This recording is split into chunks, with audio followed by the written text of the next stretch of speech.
Committee will come to order.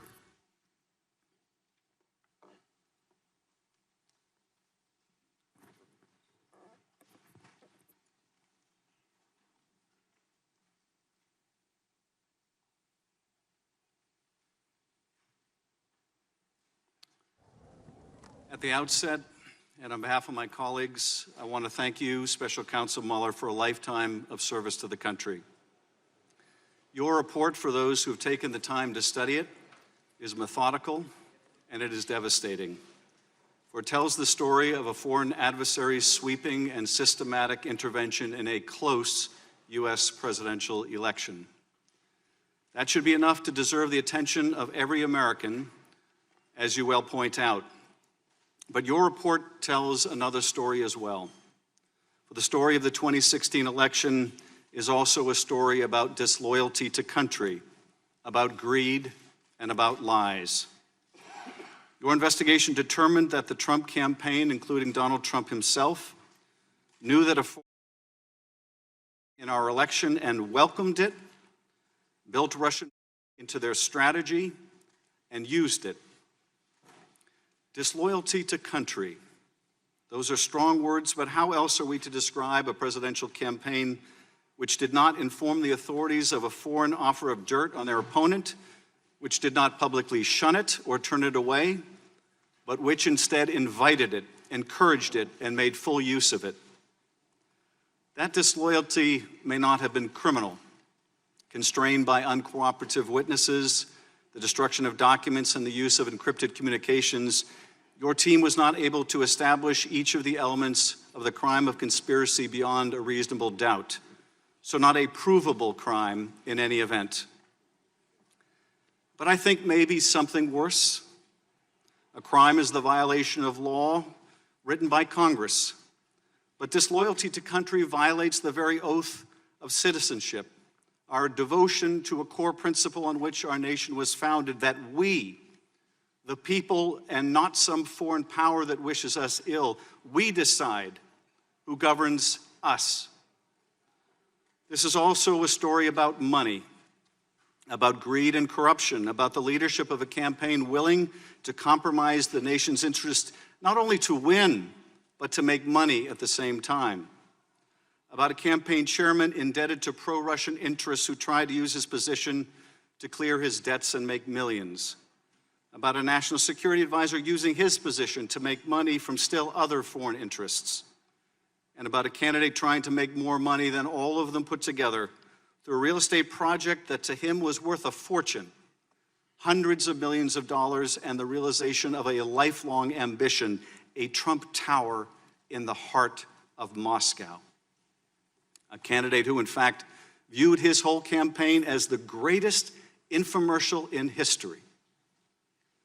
Donald Trump and his senior staff were not alone in their desire to use the election to make money. For Russia, too, there was a powerful financial motive.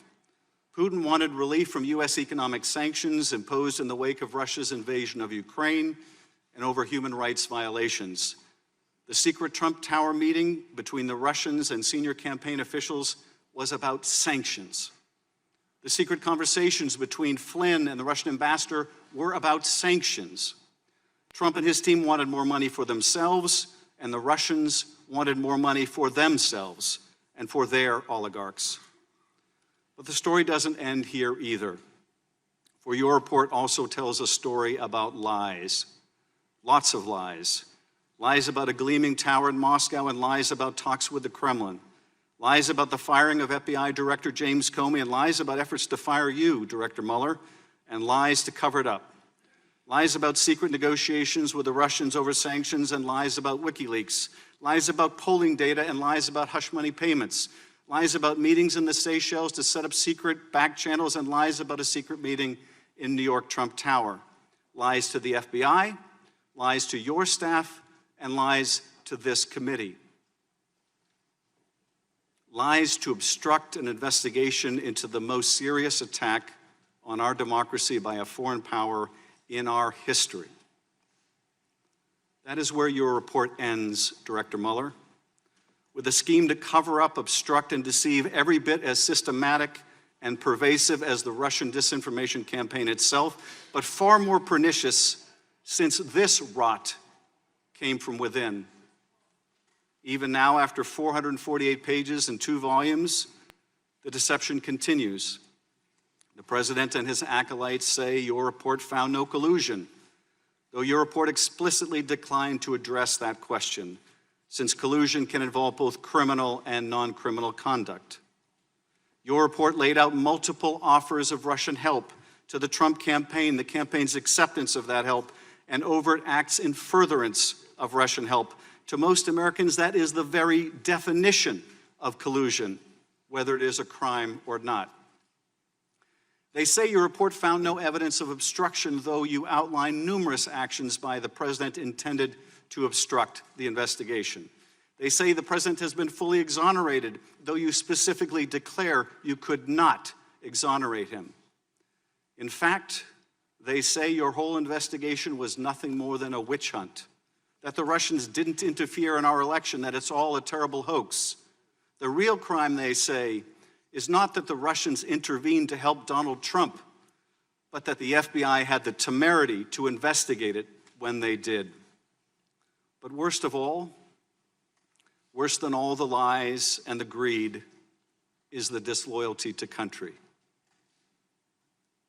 For that too continues. When asked if the Russians intervene again, will you take their help, Mr. President? Why not? Was the essence of his answer. Everyone does it. No, Mr. President, they don't. Not in the America envisioned by Jefferson, Madison, and Hamilton. Not for those who believe in the idea that Lincoln labored until his dying day to preserve, the idea animating our great national experiment, so unique then, so precious still, that our government is chosen by our people through our franchise and not by some hostile foreign power. This is what is at stake.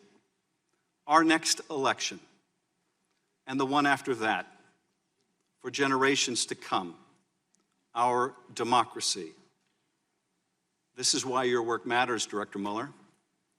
This is why our investigation matters, to bring these dangers to light. Ranking Member Nunes. Thank you, Mr. Chairman. Welcome, everyone, to the last gasp of the Russia collusion conspiracy theory.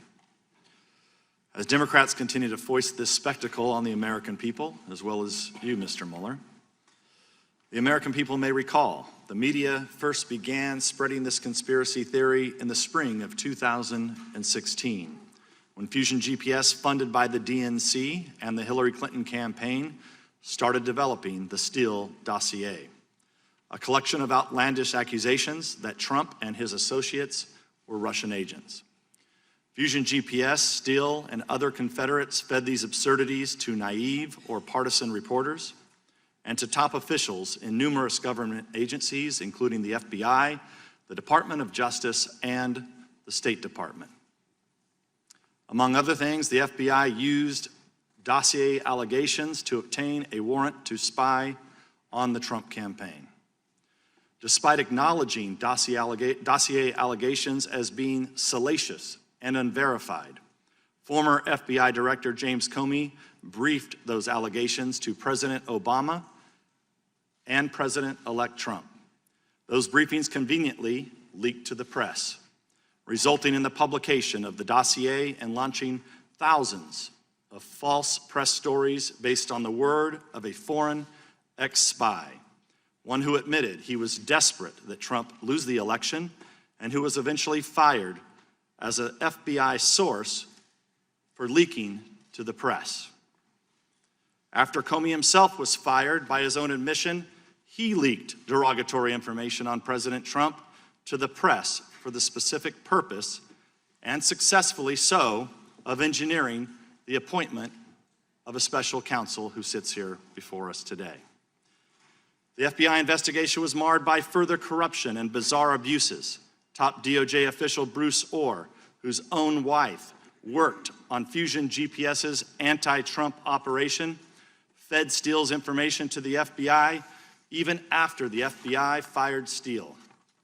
The top FBI investigator and his lover, another top FBI official, constantly texted about how much they hated Trump and wanted to stop him from being elected.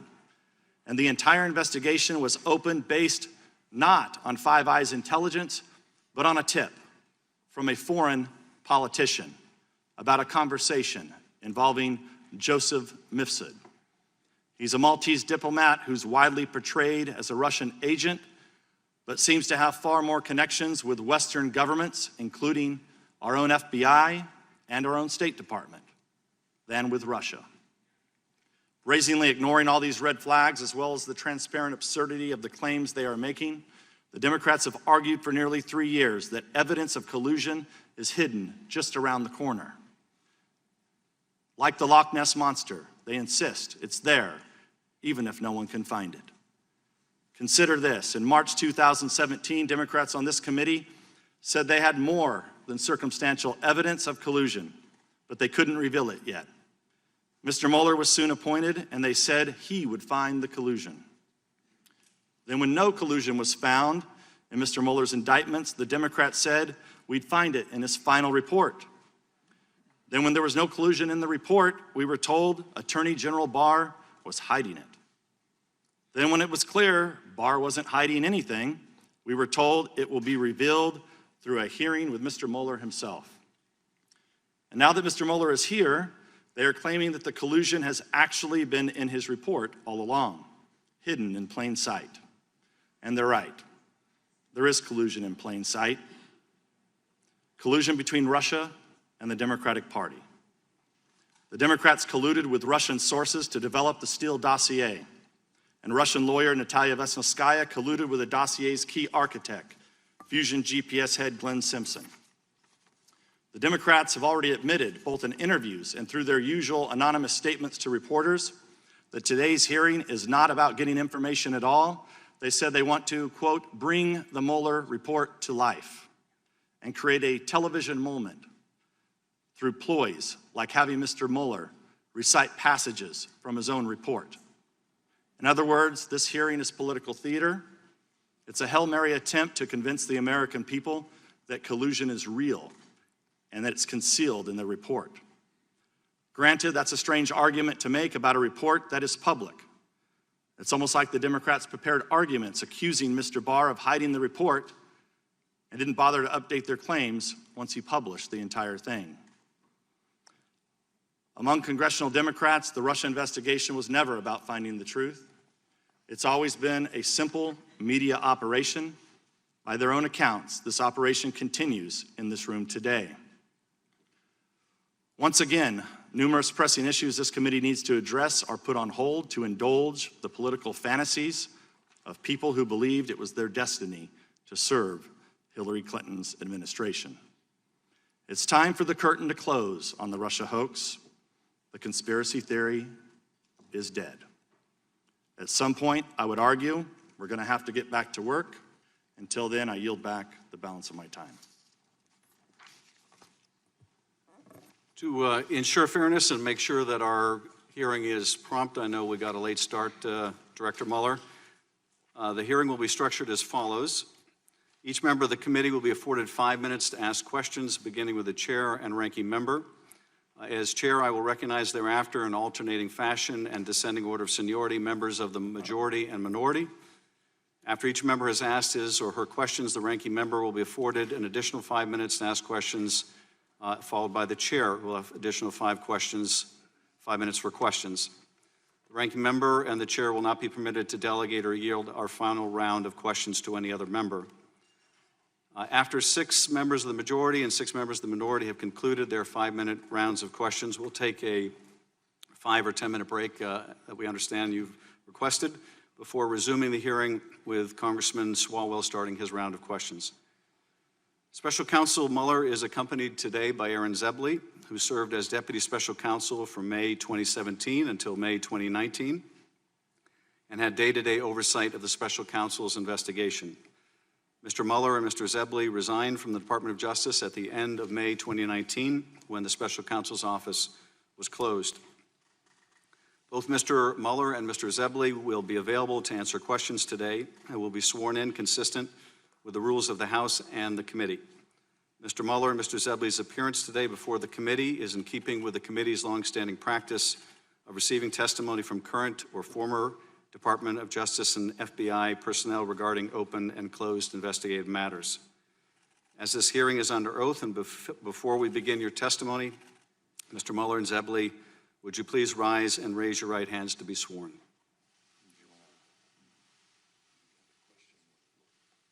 Let me swear them in. Do you swear or affirm that the testimony you are about to give at this hearing is the whole truth and nothing but the truth? Thank you. The record will reflect that the witnesses have been duly sworn. Ranking member. Thank you, Mr. Chair. I just want to clarify that this is highly unusual for Mr. Zebley to be sworn in. We're here to ask Director Mueller questions. He's here as counsel. Our side is not going to be directing any questions to Mr. Zebley, and we have concerns about his prior representation of the Hillary Clinton campaign aide. So I just want to voice that concern that we do have, and we will not be addressing any questions to Mr. Zebley today. I thank the ranking member. I realize, as you probably do, Mr. Zebley, that there is an angry man down the street who's not happy about your being here today, but it is up to this committee and not anyone else who will be allowed to be sworn in and testify, and you are welcome as a private citizen to testify, and members may direct their questions to whoever they choose. With that, Director Mueller, you are recognized for any opening remarks you'd like to make. Good afternoon, Chairman Schiff, Ranking Member Nunes, and members of the committee. I testified this morning before the House Judiciary Committee. I ask that the opening statement I made before that committee be incorporated into the record here. Without objection, Director. I understand that this committee has a unique jurisdiction and that you are interested in further understanding the counterintelligence implications of our investigation. So let me say a word about how we handled the potential impact of our investigation on counterintelligence matters. As we explained in our report, the special counsel regulations effectively gave me the role of United States Attorney. As a result, we structured our investigation around evidence for possible use in prosecution of federal crimes.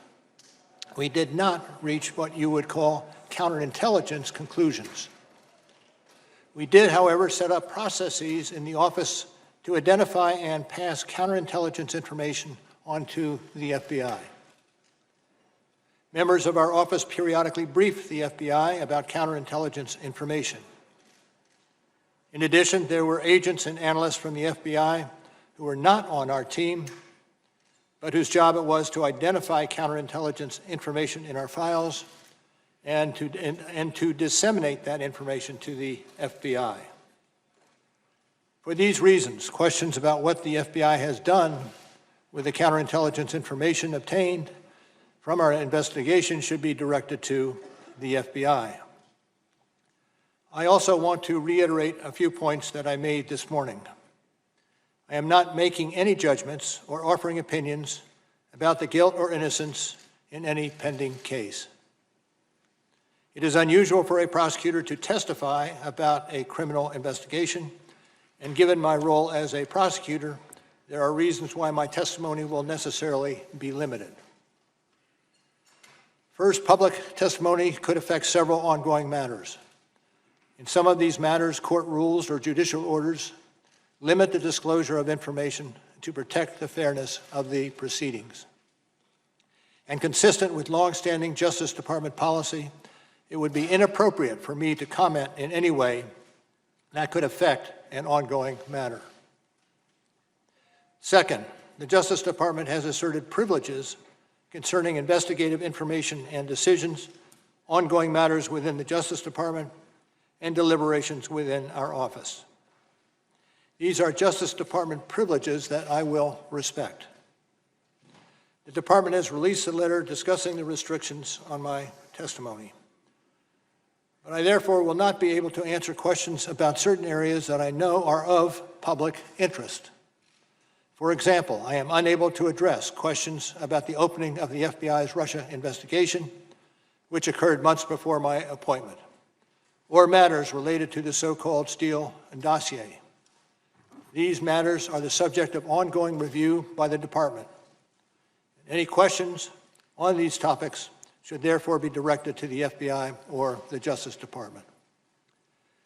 Third, as I explained this morning, it is important for me to adhere to what we wrote in our report. The report contains our findings and analysis and the reasons for the decisions we made. We stated the results of our investigation with precision. I do not intend to summarize or describe the results of our work in a different way in the course of my testimony today. And as I stated in May, I also will not comment on the actions of the Attorney General or of Congress. I was appointed as a prosecutor, and I intend to adhere to that role and to the Department standards that govern.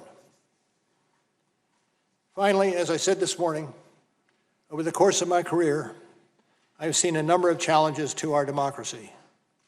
The Russian government's efforts to interfere in our election is among the most serious, and I am sure that the committee agrees.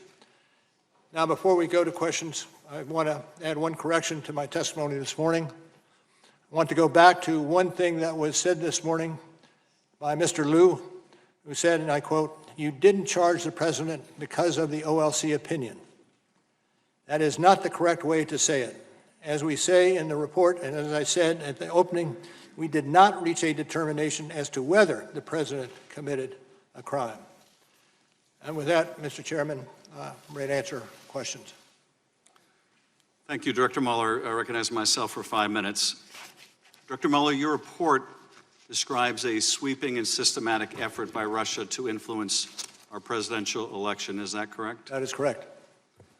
And during the course of this Russian interference in the election, the Russians made outreach to the Trump campaign, did they not? That occurred over the course of, that occurred. It's also clear from your report that during that Russian outreach to the Trump campaign, no one associated with the Trump campaign ever called the FBI to report it. Am I right? I don't know that for sure. In fact, the campaign welcomed the Russian help, did they not? I think we report in the report indications that that occurred, yes. The president's son said when he was approached about dirt on Hillary Clinton that the Trump campaign would love it. That is generally what was said, yes. The president himself called on the Russians to hack Hillary's emails. There was a statement by the president in those general lines. And numerous times during the campaign, the president praised the releases of the Russian-hacked emails through WikiLeaks. That did occur. Your report found that the Trump campaign planned, quote, a press strategy, communications campaign, and messaging, unquote, based on that Russian assistance. I am not familiar with that. That language comes from Volume 1, page 54. Apart from the Russians wanting to help Trump win, several individuals associated with the Trump campaign were also trying to make money during the campaign and transition. Is that correct? That is true. Paul Manafort was trying to make money or achieve debt forgiveness from a Russian oligarch. Generally, that is accurate. Michael Flynn was trying to make money from Turkey. True. Donald Trump was trying to make millions from a real estate deal in Moscow. To the extent you're talking about the hotel in Moscow? Yes. Yes. When your investigation looked into these matters, numerous Trump associates lied to your team, the grand jury, and to Congress? Number of persons that we interviewed in our investigation, it turns out, did lie. Mike Flynn lied? He was convicted of lying, yes. George Papadopoulos was convicted of lying? True. Paul Manafort was convicted of lying? True. Paul Manafort in fact, went so far as to encourage other people to lie? That is accurate. Manafort's deputy, Rick Gates, lied? That is accurate. Michael Cohen, the president's lawyer, was indicted for lying? True. He lied to stay on message with the president? Allegedly by him. And when Donald Trump called your investigation a witch hunt, that was also false, was it not? I'd like to think so, yes. Well, your investigation is not a witch hunt, is it? It is Director not a Mueller? witch hunt. When the president said the Russian interference was a hoax, that was false, wasn't it? True? When he said it publicly, it was false? He did say publicly that it was false, yes. And when he told it to Putin, that was false too, wasn't it? That I'm not familiar with. When the president said he had no business dealings with Russia, that was false, wasn't it? I'm not going to go into the details of the report that along those lines. But when the president said he had no business dealings with Russia, in fact, he was seeking to build a Trump Tower in Moscow, was he not? I think there is some question about when this was accomplished. Well, you would consider a billion-dollar deal to build a tower in Moscow to be business dealings, wouldn't you, Director Mueller? Absolutely. In short, your investigation found evidence that Russia wanted to help Trump win the election, right? I think generally that would be accurate. Russia informed campaign officials of that? I'm not certain to what conversations you're referring to. Well, through an intermediary, they informed Papadopoulos that they could help with the anonymous release of stolen emails? Accurate. Russia committed federal crimes in order to help Donald Trump? When you're talking about the computer crimes charged in our case, absolutely. The Trump campaign officials built their strategy, their messaging strategy around those stolen documents? Generally, that's true. And then they lied to cover it up? Generally, that's true. Thank you, Mr. Nunes. Thank you. Welcome, Director. As a former FBI director, you'd agree that the FBI is the world's most capable law enforcement agency. I would say yes. The FBI claims the counterintelligence investigation of the Trump campaign began on July 31st, 2016. But in fact, it began before that. In June 2016, before the investigation officially opened, Trump campaign associates Carter Page and Stephen Miller, a current Trump advisor, were invited to attend a symposium at Cambridge University in July 2016. Your office, however, did not investigate who was responsible for inviting these Trump associates to this symposium. Your investigators also failed to interview Stephen Schrage, an American citizen who helped organize the event and invited Carter Page to it. Is that correct? Can you repeat the question? Whether or not you interviewed Stephen Schrage, who organized the Cambridge. In those areas, I am going to stay away from. The first Trump associate to be investigated was General Flynn. Many of the allegations against him stem from false media reports that he had an affair with a Cambridge academic, Svetlana Lokova, and that Lokova was a Russian spy.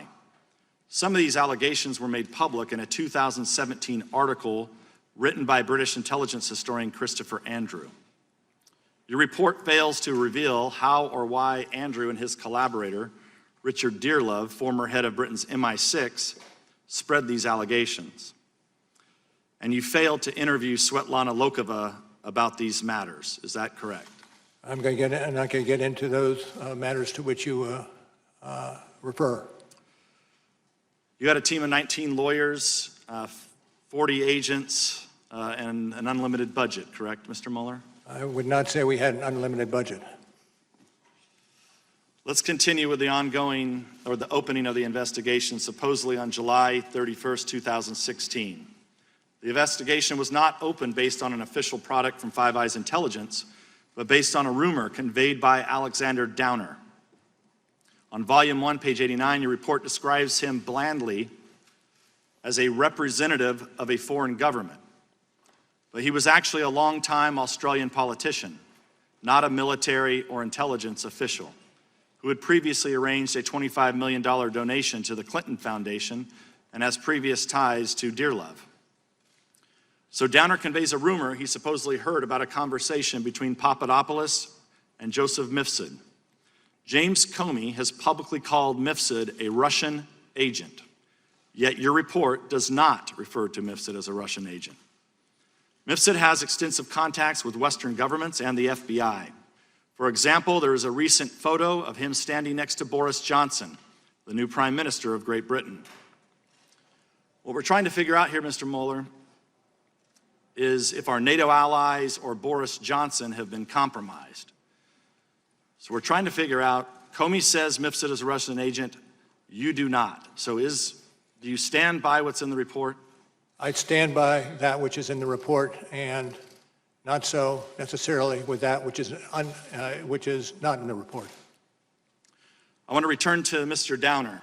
He denies that Papadopoulos mentioned anything to him about Hillary Clinton's emails. And in fact, Mifsud denies mentioning to Papadopoulos. He denies that Papadopoulos mentioned anything to him about Hillary Clinton's emails. And in fact, Mifsud denies mentioning them to Papadopoulos in the first place. So how does the FBI know to continually ask Papadopoulos about Clinton's emails for the rest of 2016? Even more strangely, your sentencing memo on Papadopoulos blames him for hindering the FBI's ability to potentially detain or arrest Mifsud. But the truth is, Mifsud waltzed in and out of the United States in December 2016. The US media could find him, the Italian press found him, and he's a supposed Russian agent at the epicenter of the purported collusion conspiracy. He's the guy who knows about Hillary Clinton's emails and that the Russians have them. But the FBI failed to question him for a half a year after officially opening the investigation. And then according to Volume 1, page 193 of your report, once Mifsud finally was questioned, he made false statements to the FBI. But you declined to charge him. Is that correct? You did not indict Mr. Mifsud? I'm not going to speak to the series of happenings as you articulated them. But you did not indict Mr. Mifsud? Time of the gentleman has expired. Pardon? You did not indict Mr. Mifsud? True. Mr. Himes. Director Mueller, thank you for your lifetime of service to this country, and thank you for your perseverance and patience today. Director, your report opens with two statements of remarkable clarity and power. The first statement is one that is, as of today, not acknowledged by the President of the United States, and that is, quote, the Russian government interfered in the 2016 presidential election in sweeping and systematic fashion. The second statement remains controversial amongst members of this body, same page on your report, and I quote, the Russian government perceived it would benefit from a Trump presidency and worked to secure that outcome. Do I have that statement right? I believe so. Director Mueller, this attack on our democracy involved, as you said, two operations. First, a social media disinformation campaign. This was a targeted campaign to spread false information on places like Twitter and Facebook. Is that correct? That's correct. Facebook estimated, as per your report, that the Russian fake images reached 126 million people. Is that correct? I believe that's the sum that we record. Director, who did the Russian social media campaign ultimately intend to benefit? Hillary Clinton or Donald Trump? Donald Trump. The second operation, Director... Let me just say Donald Trump, but there were instances where Hillary Clinton was subject to much the same behavior. The second operation in the Russian attack was a scheme, what we call the hack and dump, to steal and release hundreds of thousands of emails from the Democratic Party and the Clinton campaign. Is that a fair summary? That is. Did your investigation find that the releases of the hacked emails were strategically timed to maximize impact on the election?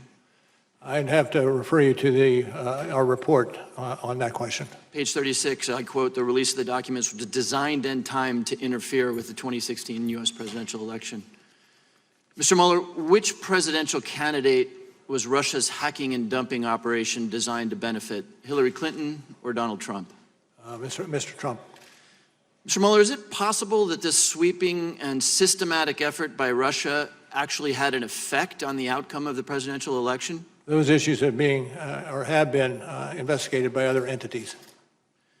126 million Facebook impressions, fake rallies, attacks on Hillary Clinton's health.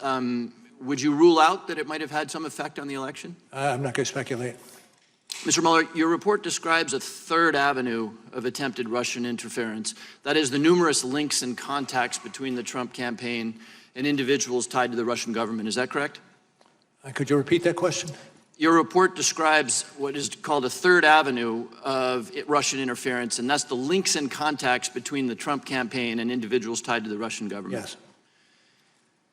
Let's bring up slide 1, which is about George Papadopoulos, and it reads, on May 6, 2016, 10 days after that meeting with Mifsud, much discussed today, Papadopoulos suggested to a representative of a foreign government that the Trump campaign had received indications from the Russian government that it could assist the campaign through the anonymous release of information that would be damaging to Hillary Clinton. And Director, that's exactly what happened 2 months later, is it not? Well, I can speak to the excerpt that you have on the screen as being accurate from the report, but not the second half of your question. Well, the second half, just to refer to page 6 of the report, is that on July 22nd, through WikiLeaks, thousands of these emails that were stolen by the Russian government appeared, correct? That's on page 6 of the report.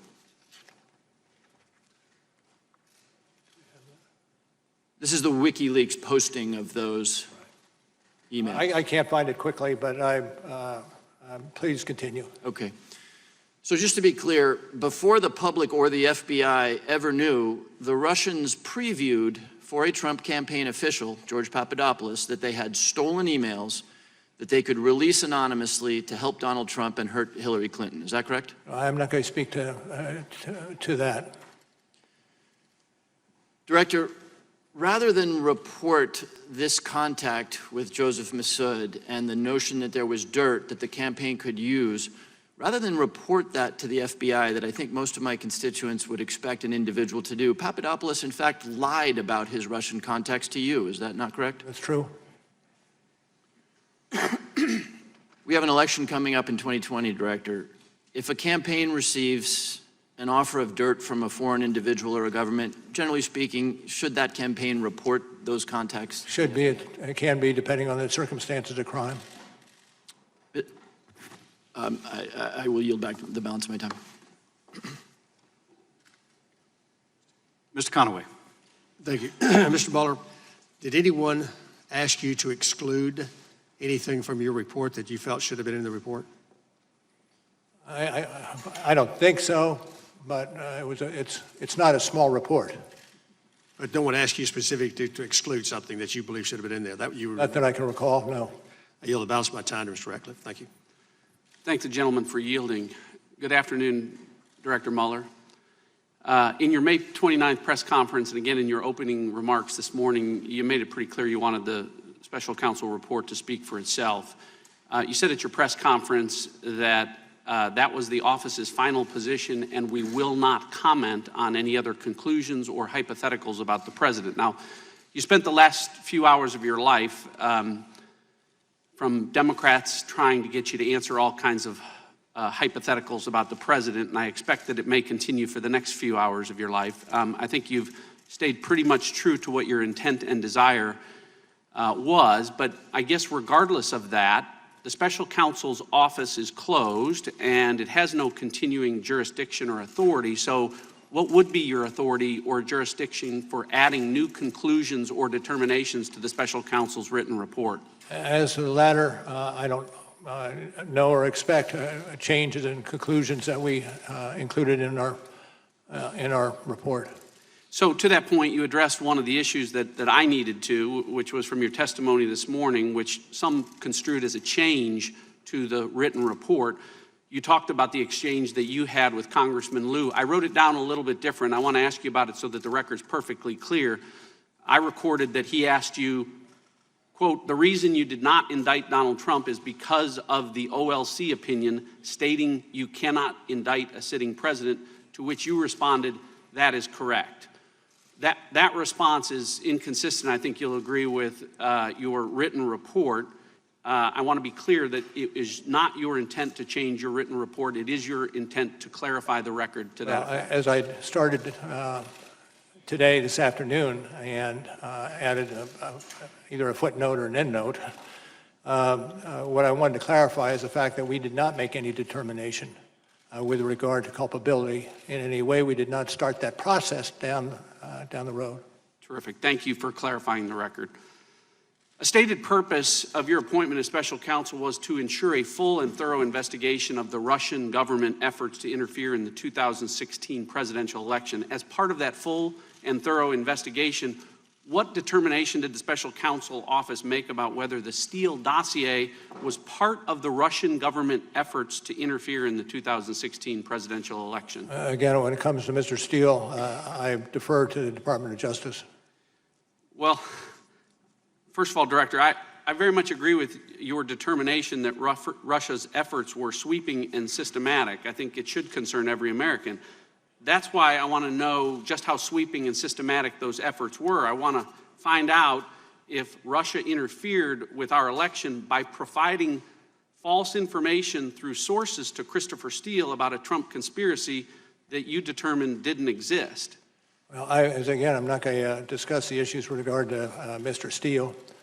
And in terms of a portrayal of the conspiracies, we returned 2 indictments in the computer crimes arena, one GRU and another active measures, in which we lay out in excruciating detail what occurred in those 2 rather large conspiracies. I agree with respect to that, but why this is important is an application and 3 renewal applications were submitted by the United States government to spy or surveil on Trump campaign Carter associate, or Carter Page, and on all 4 occasions, the United States government submitted the Steele dossier as a central piece of evidence with respect to that. Now, the basic premise of the dossier, as you know, was that there was a well-developed conspiracy of cooperation between the Trump campaign and the Russian government, but the special counsel investigation didn't establish any conspiracy, correct? Well, what I can tell you is that the events that you are characterizing here now is part of another matter that is being handled by the Department of Justice. But you did not establish any conspiracy, much less a well-developed one. Again, I pass on answering that question. The special counsel did not charge Carter Page with anything, correct? Special counsel did not. All right. My time has expired. I yield back. Ms. Sewell. Director Mueller, I'd like to turn your attention to the June 9th, 2016 Trump Tower meeting. Slide 2, which should be on the screen now, is part of an email chain between Donald Trump Jr. and a publicist representing the son of a Russian oligarch. The email exchange ultimately led to the now infamous June 9th, 2016 meeting. The email from the publicist to Donald Trump Jr. reads in part, "The Crown Prosecutor of Russia offered to provide the Trump campaign with some official documents and information that would incriminate Hillary in her dealings with Russia and is a part of Russia and its government's support of Mr. Trump." In this email, Donald Trump Jr. is being told that the Russian government wants to pass along information which would hurt Hillary Clinton and help Donald Trump. Is that correct? That's correct. Now, Trump Jr.'s response to that email is slide 3. He said, and I quote, "If it is what you say, I love it, especially later in the summer." Then Donald Jr. Invited senior campaign officials, Paul Manafort and Jared Kushner, to the meeting, did he not? He did. This email exchange is evidence of an offer of illegal assistance, is it not? I cannot adopt that characterization. But isn't it against the law for a presidential campaign to accept anything of value from a foreign government? Generally speaking, yes, but generally the cases are unique. Well, you say in page 184 in volume 1 that the federal campaign finance law broadly prohibits foreign nationals from making contributions, et cetera. And then you say that foreign nationals may not make a contribution or donation of money or anything of value. It says clearly in the report itself. Yeah, thank you. Now, let's turn to what actually happened at the meeting. When Donald Trump Jr. and the others got to the June 9th meeting, they realized that the Russian delegation didn't have the promised quote-unquote dirt. In fact, they got upset about that, did they not? Generally, yes. You say in volume 1, page 118, that Trump Jr. asked, what are we doing here? What do they have on Clinton? And during the meeting, Kushner actually texted Manafort saying it was, quote, a waste of time, end quote. Is that correct? I believe it's in the report along the lines you specify. So to be clear, top Trump campaign officials learned that Russia wanted to help Donald Trump's campaign by giving him dirt on his opponent. Trump Jr. said, loved it. Then he and senior officials held a meeting with the Russians to try to get that Russian help, but they were disappointed because the dirt wasn't as good as they had hoped. So to the next step, did anyone, to your knowledge, in the Trump campaign ever tell the FBI of this offer? I don't believe so.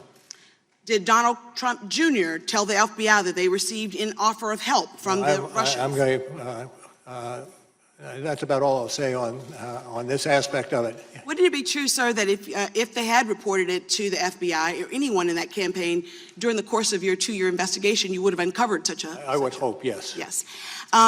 Sir, is it not the responsibility of political campaigns to inform the FBI if they receive information from a foreign government? I would think that that's something they would and should do. Well, not only did the campaign not tell the FBI, they sought to hide the existence of the June 9th meeting for over a year. Is that not correct? On the general characterization, I would question it. If you're referring to later initiative that flowed from the media, then... No, what I'm suggesting is that you've said in volume 2, page 5, on several occasions the president directed aides not to publicly disclose the email setting up the June 9th meeting. Yes, that's accurate. Thanks. Sir, given this illegal assistance by Russians, you chose, even given that, you did not charge Donald Trump Jr. or any of the other senior officials with conspiracy. Is that right? Correct.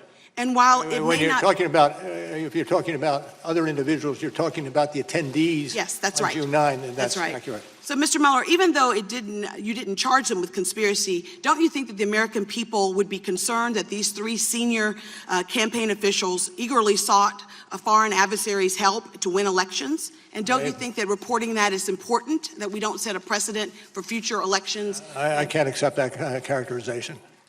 Well, listen, I think that it seems like a betrayal of American values to me, sir, that someone with, if not being criminal, is definitely unethical and wrong. And I would think that we would not want to set a precedent that political campaigns should not divulge of information if it's foreign government assistance. Thank you, sir. Mr. Turner. Mr. Mueller, I have your opening statement, and in the beginning of your opening statement, you indicate that pursuant to Justice Department regulations, that you submitted a confidential report to the Attorney General at the conclusion of the investigation. What I'd like you to confirm is the report that you did, that is the subject matter of this hearing, was to the Attorney General. Yes. Now, you also state in this opening statement that you threw overboard the word collusion because it's not a legal term. You would not conclude because collusion was not a legal term.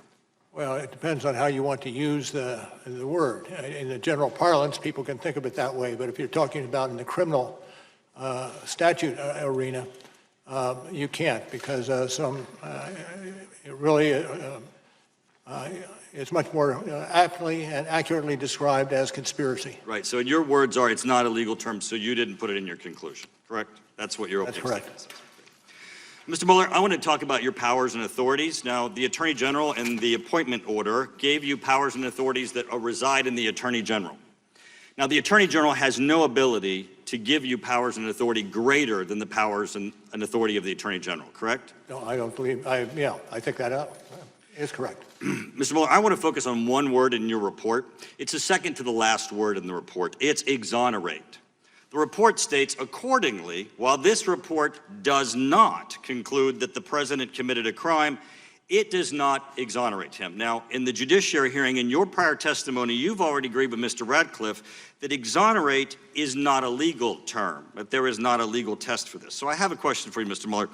Mr. Mueller, does the Attorney General have the power or authority to exonerate? Now, what I'm putting up here is the United States Code. This is where the Attorney General gets his power, and the Constitution, and the annotated cases of these, which we've searched. We even went to your law school, because I went to Case Western, but I thought maybe your law school teaches it differently, and we got the criminal law textbook from your law school. Mr. Mueller, nowhere in these, because we had them scanned, is there a process or description on exonerate. There's no office of exoneration at the Attorney General's office. There's no certificate at the bottom of his desk. Mr. Mueller, would you agree with me that the Attorney General does not have the power to exonerate? I'm going to pass on that. Why? because it embroils us in a legal discussion, and I'm not prepared to do a legal discussion in that arena. Well, Mr. Mueller, you would not disagree with me when I say that there is no place that the Attorney General has the power to exonerate, and he's not been given that authority. You would not Again, disagree. I'm not going to, I take your question. Great. Well, the one thing that I guess is that the Attorney General probably knows that he can't exonerate either. And that's the part that kind of confuses me. Because if the Attorney General doesn't have the power to exonerate, then you don't have the power to exonerate, and I believe he knows he doesn't have the power to exonerate. And so this is the part that I don't understand. If your report is to the Attorney General, and the Attorney General doesn't have the power to exonerate, and he does not, and he knows that you do not have that power, you don't have to tell him that you're not exonerating the president. He knows this already. So then that kind of changed the context for the report. No, we included in the report for exactly that reason. He may not know it, and he should know it. So you believe that the Attorney Bill Barr believes that somewhere in the hallways of the Department of Justice there's an Office of Exoneration? No, that's not what I said. Well, I believe he knows, and I don't believe you put that in there for Mr. Barr. I think you put that in there for exactly what I'm going to discuss next, and that is, so the Washington Post yesterday, when speaking of your report, the article said Trump could not be exonerated of trying to obstruct the investigation itself. Trump could not be exonerated. Now, that statement is correct, Mr. Mueller, isn't it, in that no one can be exonerated? The reporter wrote this. This reporter can't be exonerated. Mr. Mueller, you can't be exonerated. In fact, in our criminal justice system, there is no power or authority to exonerate. Now, this is my concern, Mr. Mueller. This is the headline on all of the news channels while you were testifying today. Mueller, Trump was not exonerated. Now, Mr. Mueller, what you know is that this can't say Mueller exonerated Trump, because you don't have the power or authority to exonerate Trump. You have no more power to declare him exonerated than you have the power to declare him Anderson Cooper. So the problem that I have here is that since there's no one in the criminal justice system that has that power, the president pardons, he doesn't exonerate. Courts and juries don't declare innocent, they declare not guilty. They don't even declare exoneration. The statement about exoneration is misleading, and it's meaningless, and it colors this investigation one word out of the entire portion of your report, and it's a meaningless word that has no legal meaning, and it has colored your entire report. Time of the gentleman has expired. Mr. Carson. Thank you, Chairman. Thank you, Director Mueller, for your years of service to our country. I want to look more closely, sir, at the Trump campaign chairman, Paul Manafort, an individual who I believe betrayed our country, who lied to a grand jury, who tampered with witnesses, and who repeatedly tried to use his position with the Trump campaign to make more money. Let's focus on the betrayal and greed. Your investigation, sir, found a number of troubling contacts between Mr. Manafort and Russian individuals during and after the campaign. Is that right, sir? Correct. Correct. In addition to the June 9th meeting just discussed, Manafort also met several times with a man named Konstantin Kilimnik, who the FBI assessed to have ties with Russian intel agencies. Is that right, sir? Correct. In fact, Mr. Manafort didn't just meet with him, he shared private Trump campaign polling information with this man linked to Russian intelligence. Is that right, sir? That is correct. And in turn, the information was shared with a Russian oligarch tied to Vladimir Putin. Is that right, sir? Allegedly. Director Mueller, meeting with him wasn't enough. Sharing internal polling information wasn't enough. Mr. Manafort went so far as to offer this Russian oligarch tied to Putin a private briefing on the campaign. Is that right, sir? Yes, sir. And finally, Mr. Manafort also discussed internal campaign strategy on 4 battleground states, Michigan, Wisconsin, Pennsylvania, and Minnesota, with the Russian intelligence-linked individual. Did he not, sir? That's reflected in the report, as were the items you listed previously. Director Mueller, based on your decades of years of experience at the FBI, would you agree, sir, that it creates a national security risk when a presidential campaign chairman shares private polling information on the American people, private political strategy related to winning the votes of the American people, and private information about American battleground states with a foreign adversary? Is that the question, sir? Yes, sir. I'm not going to speculate along those lines. To the extent that it's within the lines of the report, then I support it. Anything beyond that is not part of that which I would support. Well, I think it does, sir. I think it shows an infuriating lack of patriotism from the very people seeking the highest office in the land. Director Mueller, Manafort didn't share this information in exchange for nothing, did he, sir? I can't answer that question without knowing more about the question. Well, it's clear that he hoped to be paid back money he was owed by Russian or Ukrainian oligarchs in return for the passage of private campaign information, correct? That is true. Director Mueller, as my colleague Mr. Heck will discuss later, greed corrupts. Would you agree, sir, that the sharing of private campaign information in exchange for money represents a particular kind of corruption, one that presents a national security risk to our country, sir? I'm not going to opine on that. I don't have the expertise in that arena to really opine. Would you agree, sir, that Manafort's contacts with Russians close to Vladimir Putin and his efforts to exchange private information on Americans for money left him vulnerable to blackmail by the Russians? I think generally so, that would be the case. Would you agree, sir, that these acts demonstrated a betrayal of the democratic values of our country rests on? I can't agree with that. Director Mueller, Not that it's not true, but I cannot agree with it. yes, sir. Director Mueller, well, I can tell you that in my years of experience as a law enforcement officer and as a member of Congress, fortunate to serve on the Intel Committee, I know enough to say yes. Trading political secrets for money with a foreign adversary can corrupt, and it can leave you open to blackmail, and it certainly represents a betrayal of the values underpinning our democracy. I want to thank you for your service again, Director Mueller. We appreciate you for coming today. I yield back, Chairman. Dr. Wenstrup. Thank you, Mr. Chairman. Thank you, Mr. Mueller, for being here today. Mr. Mueller, is it accurate to say your investigation found no evidence that members of the Trump campaign were involved in the theft or publication of Clinton campaign-related emails?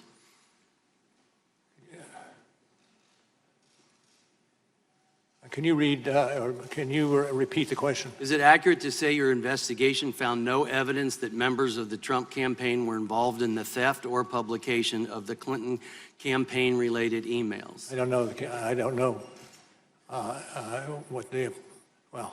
Well, Volume 1, page 5, the investigation did not establish that members of the Trump campaign conspired or coordinated with the Russian government in its election interference activities. So it would therefore be inaccurate, based on this, to describe that finding as open to doubt, that finding being that a Trump campaign was involved with theft or publication of the Clinton campaign emails. Are you following that, sir? I do believe I'm following it, but it is that portion of that matter, it does not fall within our jurisdiction or fall within our investigation. Well, based on what your report says, Volume 1, page 5, I just want to be clear that open to doubt is how the committee Democrats described this finding in their minority views of our 2018 report. And it kind of flies in the face of what you have in your report. But, so is it accurate also to say the investigation found no documentary evidence that George Papadopoulos told anyone affiliated with the Trump campaign about Joseph Mifsid's claims that the Russians had dirt on candidate Clinton? Let me turn that over to Mr. Zebley. If I can. I'd like to ask you, sir, this is your report, and that's what I'm basing this on. And then could you repeat the question for me again? Yeah, is it accurate to say the investigation found no documentary evidence that George Papadopoulos told anyone affiliated with the Trump campaign about Joseph Mifsid's claims that the Russians had dirt on candidate Clinton? I believe it appearing in the report that it's accurate. Okay, so in the report, it says no documentary evidence that Papadopoulos shared this information with the campaign. It's therefore inaccurate to conclude that by the time of the June 9, 2016 Trump Tower meeting, quote, the campaign was likely already on notice via George Papadopoulos' contact with Russian agents that Russia, in fact, had damaging information on Trump's opponent. Would you say that that is inaccurate to say that it's likely already on? I could direct you to the report. Well, I appreciate that, because the Democrats jumped to this incorrect collusion in their minority views, again, which contradicts what you have in your report. I'm concerned about a number of statements I'd like you to clarify, because a number of Democrats have made some statements that I have concerns with, and maybe you can clear them up. So a member of this committee said President Trump was a Russian agent after your report was publicly released. That statement is not supported by your report, correct? That is accurate. It's not supported. Multiple Democrat members have asserted that Paul Manafort met with Julian Assange in 2016 before WikiLeaks released DNC emails implying Manafort colluded with Assange. Because your report does not mention finding evidence that Manafort met with Assange, I would assume that means you found no evidence of this meeting. Is that assumption correct? I'm not certain I agree with that assumption. But you make no mention of it in your report. Would you agree with that? Yes, I would agree with that. Okay, Mr. Mueller, does your report contain any evidence that President Trump was enrolled in the Russian system of compromat as a member of this committee once claimed? Well, what I can speak to is information and evidence that we picked up as the special counsel, and I think that's accurate as far as it goes. Thank you. I appreciate that. So let's go for a second to scope. Did you ask the Department of Justice to expand the scope of the special counsel's mandate related to August 2nd, 2017 or August 20th, 2017 scoping memoranda? Well, without looking at the memoranda, I could not answer that Well, question. let me ask you, did you ever make a request to expand your office's mandate at all? Generally, yes. And was that ever denied? I'm not going to speak to that. You're not going It to goes speak to to that? internal deliberations. Well, I'm just trying to understand process. Does expanding the scope come from the acting attorney general or Rosenstein, or does it come from you, or can it come from either? I'm not going to discuss any other alternatives. Thank you, Mr. Mueller. Ms. Spear. Thank you, Mr. Chairman. Mr. Mueller, I think I can say without fear of contradiction that you're the greatest patriot in this room today, and I want to thank you for being here. Thank you. You said in your report, and I'm going to quibble with your words, that the Russian intervention was sweeping and systematic. I would quibble with that because I don't think it was just an intervention. I think it was an invasion. And I don't think it was just sweeping and systematic. I think it was sinister and scheming. But having said that, one of my colleagues earlier here referred to this Russian intervention as a hoax. And I'd like to get your comment on that. On page 26 of your report, you talk about the Internet Research Agency and how tens of millions of U.S. persons became engaged with the posts that they made, that there were some 80,000 posts on Facebook, that Facebook itself admitted that 126 million people had probably seen the posts that were put up by the Internet Research Agency, that they had 3,800 Twitter accounts and had designed more than 175,000 tweets that probably reached 1.4 million people. The Internet Research Agency was spending about $1.25 million a month on all of this social media in the United States in what I would call an invasion in our country. Would you agree that it was not a hoax, that the Russians were engaged in trying to impact our election? Absolutely. That was not a hoax. The indictments we returned against the Russians, 2 different ones, were substantial in their scope, using that scope word again. And I think we have underplayed to a certain extent that aspect of our investigation that has and would have long-term damage to the United States that we need to move quickly to address. Thank you for that. I'd like to drill down on that a little bit more. The Internet Research Agency actually started in 2014 by sending over staff as tourists, I guess, to start looking at where they wanted to engage. And there are many that suggest, and I'm interested in your opinion, as to whether or not Russia is presently in the United States looking for ways to impact the 2020 election. I can't speak to that. That would be in levels of classification. All right. Let me ask you this. Oftentimes when we engage in these hearings, we forget the forest for the trees. You have a very large report here of over 400 pages. Most Americans have not read it. We have read it. Actually, the FBI director yesterday said he hadn't read it, which was a little discouraging. But on behalf of the American people, I want to give you a minute and 39 seconds to tell the American people what you would like them to glean from this report. Well, we spent substantial time assuring the integrity of the report, understanding that it would be our living message to those who come after us. But it also is a signal, a flag to those of us who have some responsibility in this area to exercise those responsibilities swiftly and don't let this problem continue to linger as it has over so many years. All right. You didn't take the whole amount of time, so I'm going to yield the rest of my time to the chairman. I thank the gentleman for yielding. Director Mueller, I wanted to ask you about conspiracy.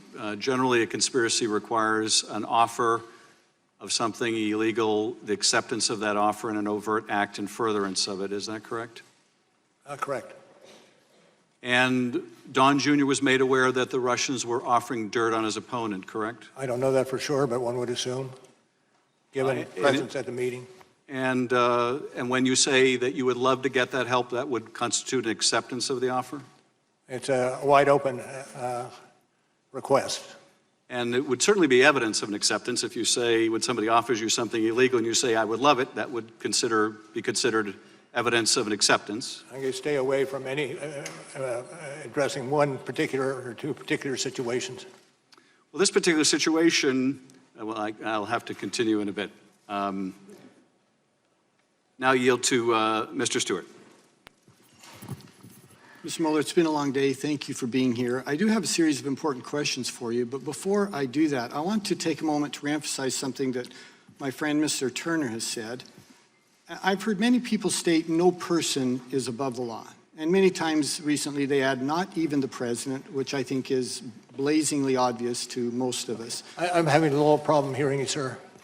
Is this better? That is better, thank you. I want you to know I agree with this statement that no person is above the law. But there's another principle that we also have to defend, and that is the presumption of innocence. And I'm sure you agree with this principle, though I think the way that your office phrased some parts of your report, it does make me wonder. I have to be honest with you. For going on 3 years, innocent people have been accused of very serious crimes, including treason. Accusations made even here today. They have had their lives disrupted and in some cases destroyed by false accusations for which there is absolutely no basis other than some people desperately wish that it was so. But your report is very clear. No evidence of conspiracy, no evidence of coordination. And I believe we owe it to these people who have been falsely accused, including the president and his family, to make that very clear. Mr. Mueller, the credibility of your report is based on the integrity of how it is handled. And there's something that I think bothers me and other Americans. I'm holding here in my hand a binder of 25 examples of leaks that occurred from the special counsel's office from those who associated with your work, dating back to as early as a few weeks after your inception and the beginning of your work, and continuing up to just a few months ago. All of them have one thing in common. They were designed to weaken or to embarrass the president, every single one.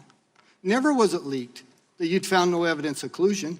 Never was it leaked that the Steele dossier was a complete fantasy, nor that it was funded by the Hillary Clinton campaign. I could go on and on. Mr. Mueller, are you aware of anyone from your team having given advance knowledge of the raid on Roger Stone's home to any person or the press, including CNN? Well, I'm not going to talk about specifics.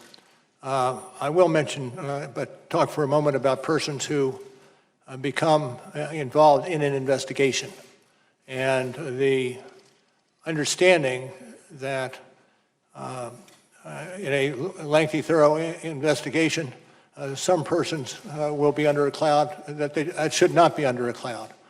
And one of the reasons for emphasizing, as I have, the speed of an election, or not election, the speed of an investigation Is that so? Those persons who are disrupted as a result of the, I appreciate that, but I do have a series of questions. with the result of that investigation. Thank you, and you're right, it is a cloud, and it's an unfair cloud for dozens of people. But to my point, are you aware of anyone providing information to the media regarding the raid on Roger Stone's home, including CNN?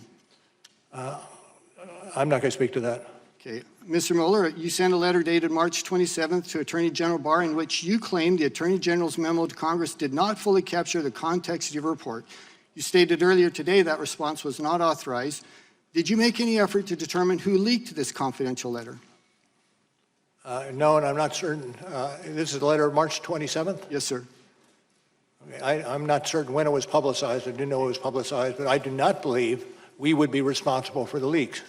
Well, I do believe that we have done a good job in assuring that no leaks occur. we have 25 examples here of where you did not do a good job. Not you, sir. I'm not accusing you at all, but where your office did not do a good job in protecting this information. One more example. Do you know anyone who anonymously made claims to the press that Attorney General Barr's March 24th letter to Congress had been misrepresented or misrepresented the basis of your report? And what was the question? Do you know who anonymously made claims to the press that Attorney General Barr's March 24th letter to Congress had misrepresented the findings of your report? No. Sir, given these examples as well as others, you must have realized that leaks were coming from someone associated with the Special Counsel's office. What I'd like to ask is, I do not believe that. Well, sir, this was your work.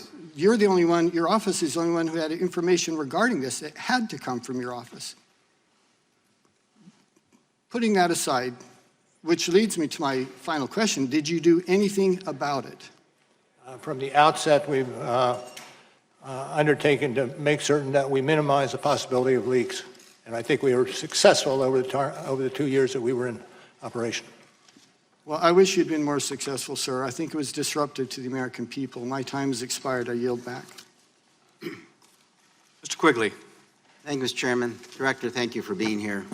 This too shall pass. Thank you, Mr. Chairman. Director, thank you for being here. This too shall pass.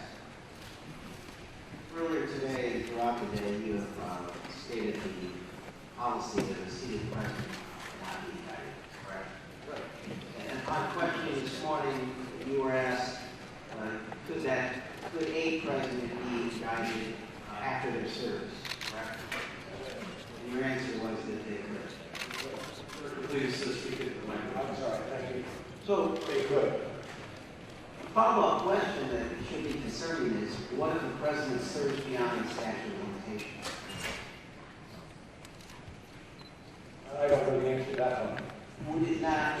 A president who serves a second term is therefore under the policy above the law. I'm not certain I would agree with the. I'm not certain I would agree with the conclusion. I'm not certain that I can see But the the possibility that you suggest. But the statute doesn't toll. Is that correct? I don't know specifically. It clearly doesn't. And I just want, as the American public is watching this and perhaps learning about many of these for the first time, we need to consider that, and that the other alternatives are perhaps all that we have. But I appreciate your response.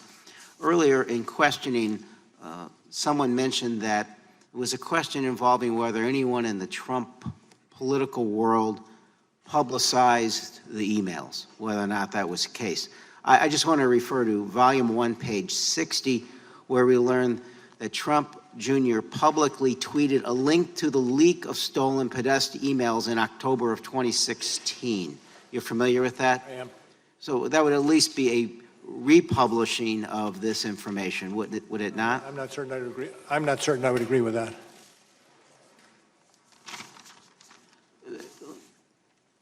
Director Pompeo assessed WikiLeaks in one point as a hostile intelligence service. Given your law enforcement experience and your knowledge of what WikiLeaks did here and what they do generally, would you assess that to be accurate or something similar? How would you assess what WikiLeaks does? Absolutely. And they are currently under indictment. It's Julian Assange. Would it be fair to describe them as, you would agree with Mr. Director Pompeo, that's what he was when he made that remark, that it's a hostile intelligence service, correct? Yes. If we could put up slide 6. This just came out, WikiLeaks. I love WikiLeaks. Donald Trump, October 10th, 2016. This WikiLeaks stuff is unbelievable. It tells you the inner heart. You got to read it. Donald Trump, October 12th, 2016. This WikiLeaks is like a treasure trove. Donald Trump, October 31st, 2016. Boy, I love reading those WikiLeaks. Donald Trump, November 4th, 2016. Do any of those quotes disturb you, Mr. Director? I'm not certain I would say. How do you react to them? Well, it's probably problematic is an understatement in terms of what it displays, in terms of giving some, I don't know, hope or some boost to what is and should be illegal activity. Volume 1, page 59. Donald Trump Jr. had direct electronic communications with WikiLeaks during the campaign period. On October 3rd, 2016, WikiLeaks sent another direct message to Trump Jr. asking you guys to help disseminate a link alleging candidate Clinton had advocated a drone to attack Julian Assange. Trump Jr. responded that, quote, he had already done so. Same question. This behavior, at the very least, disturbing, your reaction? Disturbing and also subject to investigation. Could it be described as aid and comfort to a hostile intelligence service, sir? I wouldn't categorize it with any specificity. I yield the balance to the chairman, please. Not sure I can make good use of 27 seconds, but Director, I think you made it clear that you think it unethical, to put it politely, to tout a foreign service like WikiLeaks publishing stolen political documents in a presidential campaign? Certainly calls for investigation. Thank you, Director. We're going to go now to Mr. Crawford, and then after Mr. Crawford's 5 minutes, we'll take a 5 or 10 minute break. Thank you, Mr. Chairman. Thank you, Mr. Mueller, for being here. Days after your appointment, Peter Strzok texted about his concern that there's, quote, no big there in the Trump campaign investigation. Did Strzok or anyone else who worked on the FBI's investigation tell you that around 10 months into the investigation, the FBI still had no case for collusion? Who? Can you repeat that? Peter Strzok. Could you? I'm sorry. Can you move the microphone up a little closer? Sure. There's Thank you. There's a quote attributed to Peter Strzok. He texted about his concern that there is, quote, no big there in the Trump campaign investigation. Did he or anyone else who worked on the FBI's investigation tell you that around 10 months into the investigation, the FBI still had no case for collusion? No. Is the Inspector General report correct that the text messages from Peter Strzok and Lisa Page's phones from your office were not retained after they left the special counsel's office? Well, I don't, it depends on what you're talking about. The investigation into those Peter Strzok went on for a period of time, and I'm not certain what it encompasses. It may well have encompassed what you're adverting to. Okay, let me move on just real quickly. Did you ask the department to authorize your office to investigate the origin of the Trump-Russia investigation? I'm not going to get into that. It goes to internal deliberations. So the circumstances surrounding the origin of the investigation have yet to be fully vetted then. I'm certainly glad that Attorney General Barr and U.S. Attorney Durham are looking into this matter. With that, I'd like to yield the balance of my time to the ranking member, Nunes. Thank the gentleman for yielding. Mr. Mueller, I want to make sure you're aware of who Fusion GPS is. Fusion GPS is a political operations firm that was working directly for the Hillary Clinton campaign and the Democrat National Committee. They produced the dossier. So they paid Steele, who then went out and got the dossier. And I know you don't want to answer any dossier questions, so I'm not going there. But your report mentions Natalia Vesnitskaya 65 times. She meets in the Trump Tower. It's this infamous Trump Tower meeting. It's in your report. You've heard many of the Democrats refer to it today. The meeting was shorter than 20 minutes, I believe. Is that correct? I think what we have in our report reflects it was about that length. So do you know, so Fusion GPS, the main actor at Fusion GPS, the president of the company, or the owner of the company, is a guy named Glenn Simpson who's working for Hillary Clinton. Glenn Simpson, do you know how many times Glenn Simpson met with Natalia Vlesnskaya? Myself? No.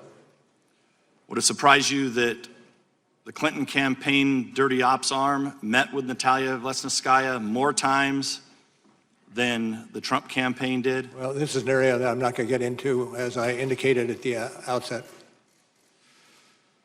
Did you ever interview Glenn Simpson? I'm going to pass on that. According to, I'm going to change topics here.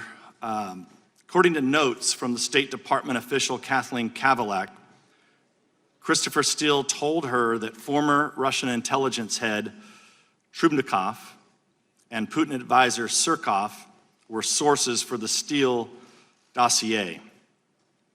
Now, knowing that these are, not getting into whether these sources were real or not real, was there any concern that there could have been disinformation that was going from the Kremlin into the Clinton campaign and then being fed into the FBI? As I said before, this is an area that I cannot speak to. Is that because it's not in the report, or or because of an ongoing Internal investigation? deliberations, other proceedings, and the like. Okay. When Andrew Weissman and Zaneb Ahmed joined your team, were you aware that Bruce Orr, Department of Justice top official, directly briefed the dossier allegations to them in the summer of 2016? Again, I'm not going to speak to that issue. Okay. Before you arrested George Papadopoulos in July of 2017, he was given $10,000 in cash in Israel. Do you know who gave him that cash? Again, it's outside our ambit, and questions such as that should go to the FBI or the department. But it involved your investigation. It involved persons involved in my investigation. Thank you, Mr. Chairman. Committee will stand in recess for 5 or 10 minutes. Please, folks, remain in your seats. Allow the director, Mr. Zebley, to exit the chamber.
Gotta love mom.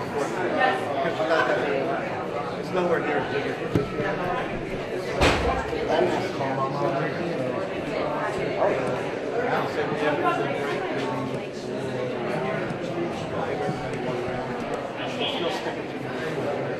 I call her like 2 weeks on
Me.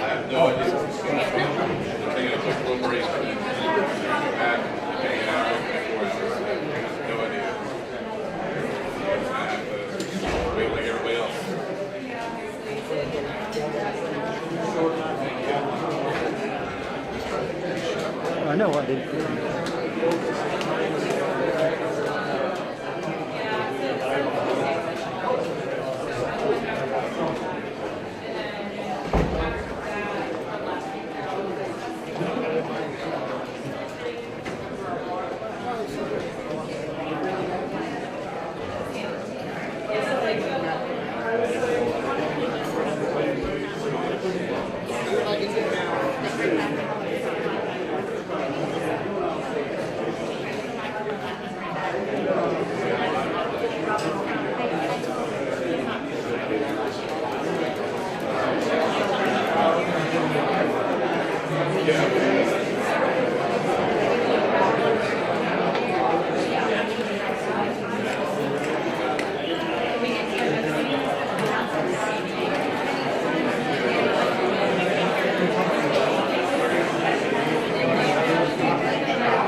I don't think so.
Thank you, sir.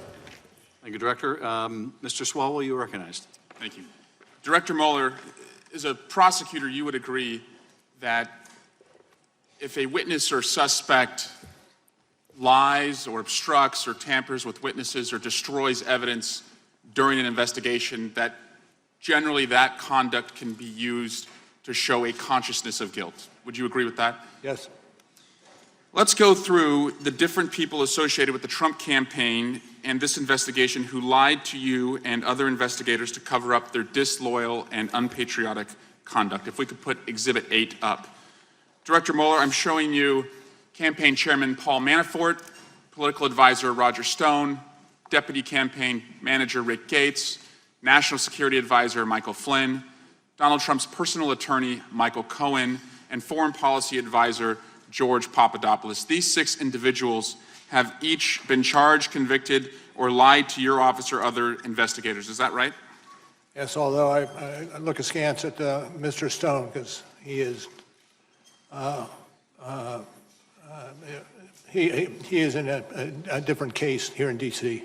So National Security Advisor Flynn lied about discussions with Russian ambassador related to sanctions. Is that right? That's correct. Michael Cohen lied to this committee about Trump Tower Moscow. Is that correct? Yes. George Papadopoulos, the president's senior foreign policy advisor, lied to the FBI about his communications about Russia's possession of dirt on Hillary Clinton. Is that right? Correct. Yes. The president's campaign chairman, Paul Manafort, lied about meetings that he had with someone with ties to Russian intelligence. Is that correct? That's true. And your investigation was hampered by Trump campaign officials' use of encryption communications. Is that right? We believe that to be the case. You also believe to be the case that your investigation was hampered by the deletion of electronic messages. Is that correct? It would be, yes. And generally, any case would be if those kinds of communications are used. For example, you noted that Deputy Campaign Manager Rick Gates, who shared internal campaign polling data with the person with ties to Russian intelligence at the direction of Manafort, that Mr. Gates deleted those communications on a daily basis. Is that right? I take your word. I say I don't specifically, but if it's in the report, then I support it. That's right, Director. It's Volume 1, page 136. Thank you. In addition to that, other information was inaccessible because your office determined it was protected by attorney-client privilege. Is that correct? That is true. That would include that you do not know whether communications between Donald Trump and his personal attorneys, Jay Sekulow, Rudy Giuliani, and others discouraged witnesses from cooperating with the government. Is that right? I'm not going to talk to that. That would also mean that you can't talk to whether or not pardons were dangled through the president's attorneys because the shield of attorney-client privilege. I'm not going to discuss that. Did you want to interview Donald Trump Jr.? And I'm not going to discuss that. Did you subpoena Donald Trump Jr.? And I'm not going to discuss that. Did you want to interview the president? Yes. Director Mueller, on January 1st, 2017 through March 2019, Donald Trump met with Vladimir Putin in person 6 times, called him 10 times, and exchanged 4 letters with him. Between that time period, how many times did you meet with Donald Trump? I'm not going to get into that. He did not meet with you in person, is that correct? He did not. As a result of lies, deletion of text messages, obstruction, and witness tampering, is it fair to say that you were unable to fully assess the scope and scale of Russia's interference in the 2016 election and Trump's role in that interference? I'm not certain I would adopt that characterization in total. There may be pieces of it that are accurate, but not in total. But you did state in Volume 1, page 10, that while this report embodies factual and legal determinations, the office believes it to be accurate and complete to the greatest extent possible. Given these identified gaps, the office cannot rule out the possibility that the unavailable information would shed additional light. Is that correct? That is correct. We don't know what we don't know. Why is it so important that witnesses cooperate and tell the truth in an investigation like this? Because the testimony of the witnesses goes to the heart of just about any criminal case you have. Thank you. And Mr. Chairman, I'd yield back. And thank you, Director Mueller. Ms. Stefanik. Thank you, Mr. Chairman. Mr. Mueller, as special counsel, did you review documents related to the origin of the counterintelligence investigation into the Trump campaign? On occasion. Was the Steele dossier one of those documents that was reviewed? And I can't discuss that case. I'm just asking a process question. Have you read the Steele dossier? And again, I'm not going to respond to that. You were tasked as special counsel to investigate whether there was collusion between Russia and the Trump campaign associates to interfere with the 2016 election. And the FBI, we know, has relevant documents and information related to the opening of the CI investigation. Were you and your team permitted to access all of those documents? And again, I can't get into that investigative, what we collected and what we're doing with investigation materials. Let me ask it this way. Was there any limitation in your access to documents related to the counterintelligence That's such a broad question. I have real trouble answering it. Did the special counsel's office undertake any efforts to investigate and verify or disprove allegations contained in the Steele dossier? Again, I can't respond. The reason I'm asking for the American public that is watching, it's apparent that the Steele dossier formed part of the basis to justify the FBI's counterintelligence investigation into Russian interference in the 2016 election. As we know, it was used to obtain a FISA warrant on Carter Page. This is why I'm asking these questions. Did your office undertake any efforts to identify Steele's sources or subsources? Again, the same answer. Were these tasks referred to any other agencies? Again, I can't speak to it. Did your office consider whether the Russian government used Steele's sources to provide Steele with disinformation? Again, I can't speak to that. I understand I'm asking these questions just for the record, so thanks for your patience. Shifting gears here, did any member of the special counsel's office staff travel overseas as part of the investigation? Yes, but I can't go further than that. I'm going to ask, to which countries? And I can't answer that. Did they meet with foreign government officials? Again, it's out of our bailiwick. Did they meet with foreign private citizens? Again, same response. Did they seek information about a U.S. citizen or any U.S. citizens? Again, a territory that I cannot go to. Thank you for answering on the record. These are important questions for the American public, and we're hopeful that the IG is able to answer these questions. I will yield the balance of my time to the ranking member.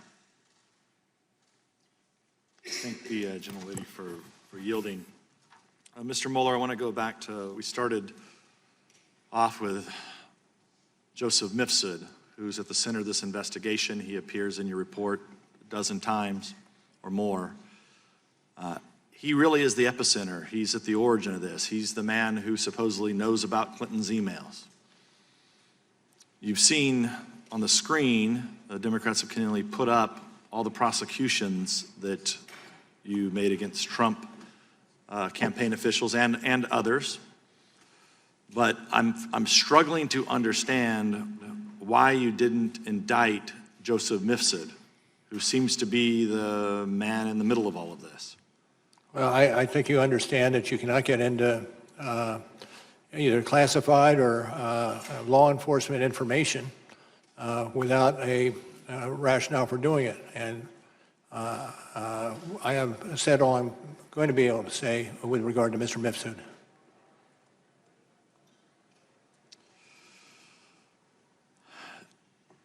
Were you aware of Kathleen Kavalek's involvement, that she had met with Ms. Steele, the State Department official? Again, I can't respond to that question. It's outside my jurisdiction. Okay. The Carter Page FISA warrant was re-upped 3 times. The last time it was re-upped was under your watch. So were you in the approval process of that last time that the Carter Page warrant was? Well, I can't speak specifically about that warrant, but if you ask, was I in the approval chain, the answer is no. Okay, that's very helpful. Thank you, Mr. Chairman. Yield back. Mr. Castro. Thank you, Chairman. Thank you, Special Counsel Mueller, for your testimony and for your service to our country. Donald Trump over the years has surrounded himself with some very shady people, people that lied for him, people that covered up for him, people that helped him enrich himself. I want to talk specifically about one of those instances that's in your report.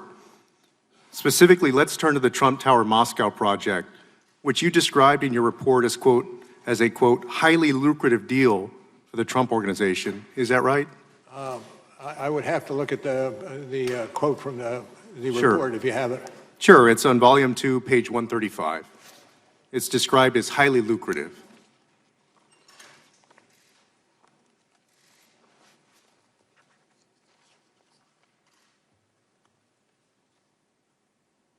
Okay, I have it. Sure. I have it. Thank you, sir. Yeah, no problem. Your office prosecuted Michael Cohen, and Michael Cohen was Donald Trump's lawyer, for lying to this committee about several aspects of the Trump organization's pursuit of the Trump Tower Moscow deal. Is that right? That's correct. According to your report, Cohen lied to, quote, minimize links between the project and Trump, unquote, and to, quote, stick to the party line, unquote, in order not to contradict Trump's public message that no connection existed between Trump and Russia. Is that right? That's yes, that's correct. Now, when you're talking about the party line here, the party line in this case... If I can interject, the one thing I should have said at the outset, it was in the report, and consequently, I do believe it to be true. Thank you. The party line in this case was that the deal ended in January 2016. In other words, they were saying that the deal ended in January 2016 before the Republican primaries. In truth, though, the deal extended to June 2016, when Donald Trump was already the presumptive Republican nominee. Is that correct? That's correct. The party line was also that Cohen discussed the deal with Trump only 3 times, when in truth, they discussed it multiple times. Is that right? Also true, and the basis for, and part of the basis for the plea that he entered for lying to this entity. Thank you. And thank you for prosecuting that. The party line was also that Cohen and Trump never discussed traveling to Russia during the campaign, when in truth, they did discuss it. Is that right? That's accurate.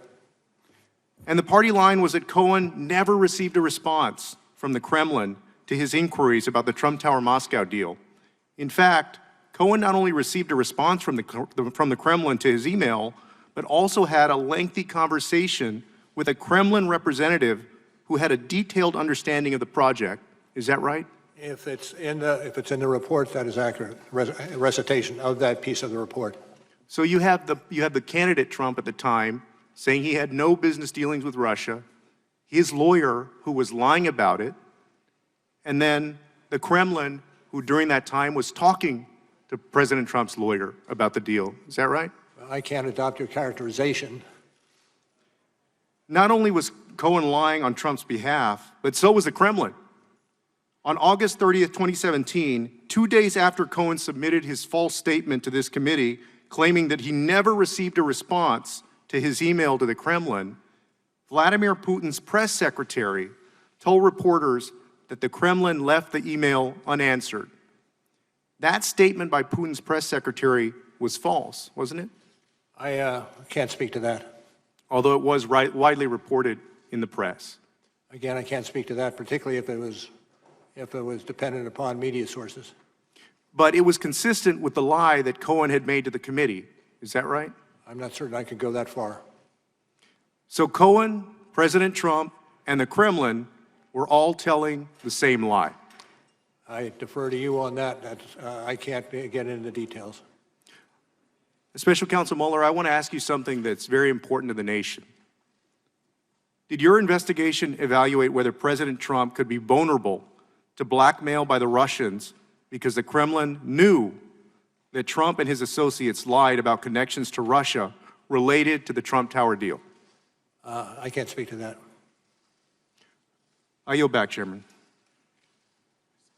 Mr. Hurd. Thank you, Mr. Chairman. Director Mueller, you've been asked many times this afternoon about collusion, obstruction of justice.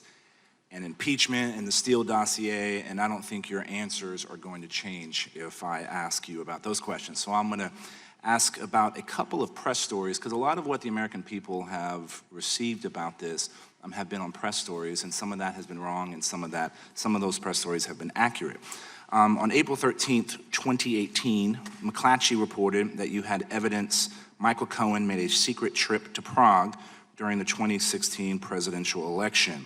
I think he told one of the committees here in Congress that was incorrect. Is that story true? I can't go into it. Got you. On October 31st, 2016, Slate published a report suggesting that a server at Trump Tower was secretly communicating with Russia's Alpha Bank, and I quote, akin to what criminal syndicates do. Do you know if that story is true? Do not. Do not. You do not? Know whether it's true. So did you not investigate these allegations which are suggestive of potential Trump-Russia? Because I believe it's not true doesn't mean it would not be investigated. It may well have been investigated, although my belief at this point is not true. Good copy. Thank you. As a former CIA officer, I want to focus on something I think both sides of the political aisle can agree on. That is, how do we prevent Russian intelligence and other adversaries from doing this again?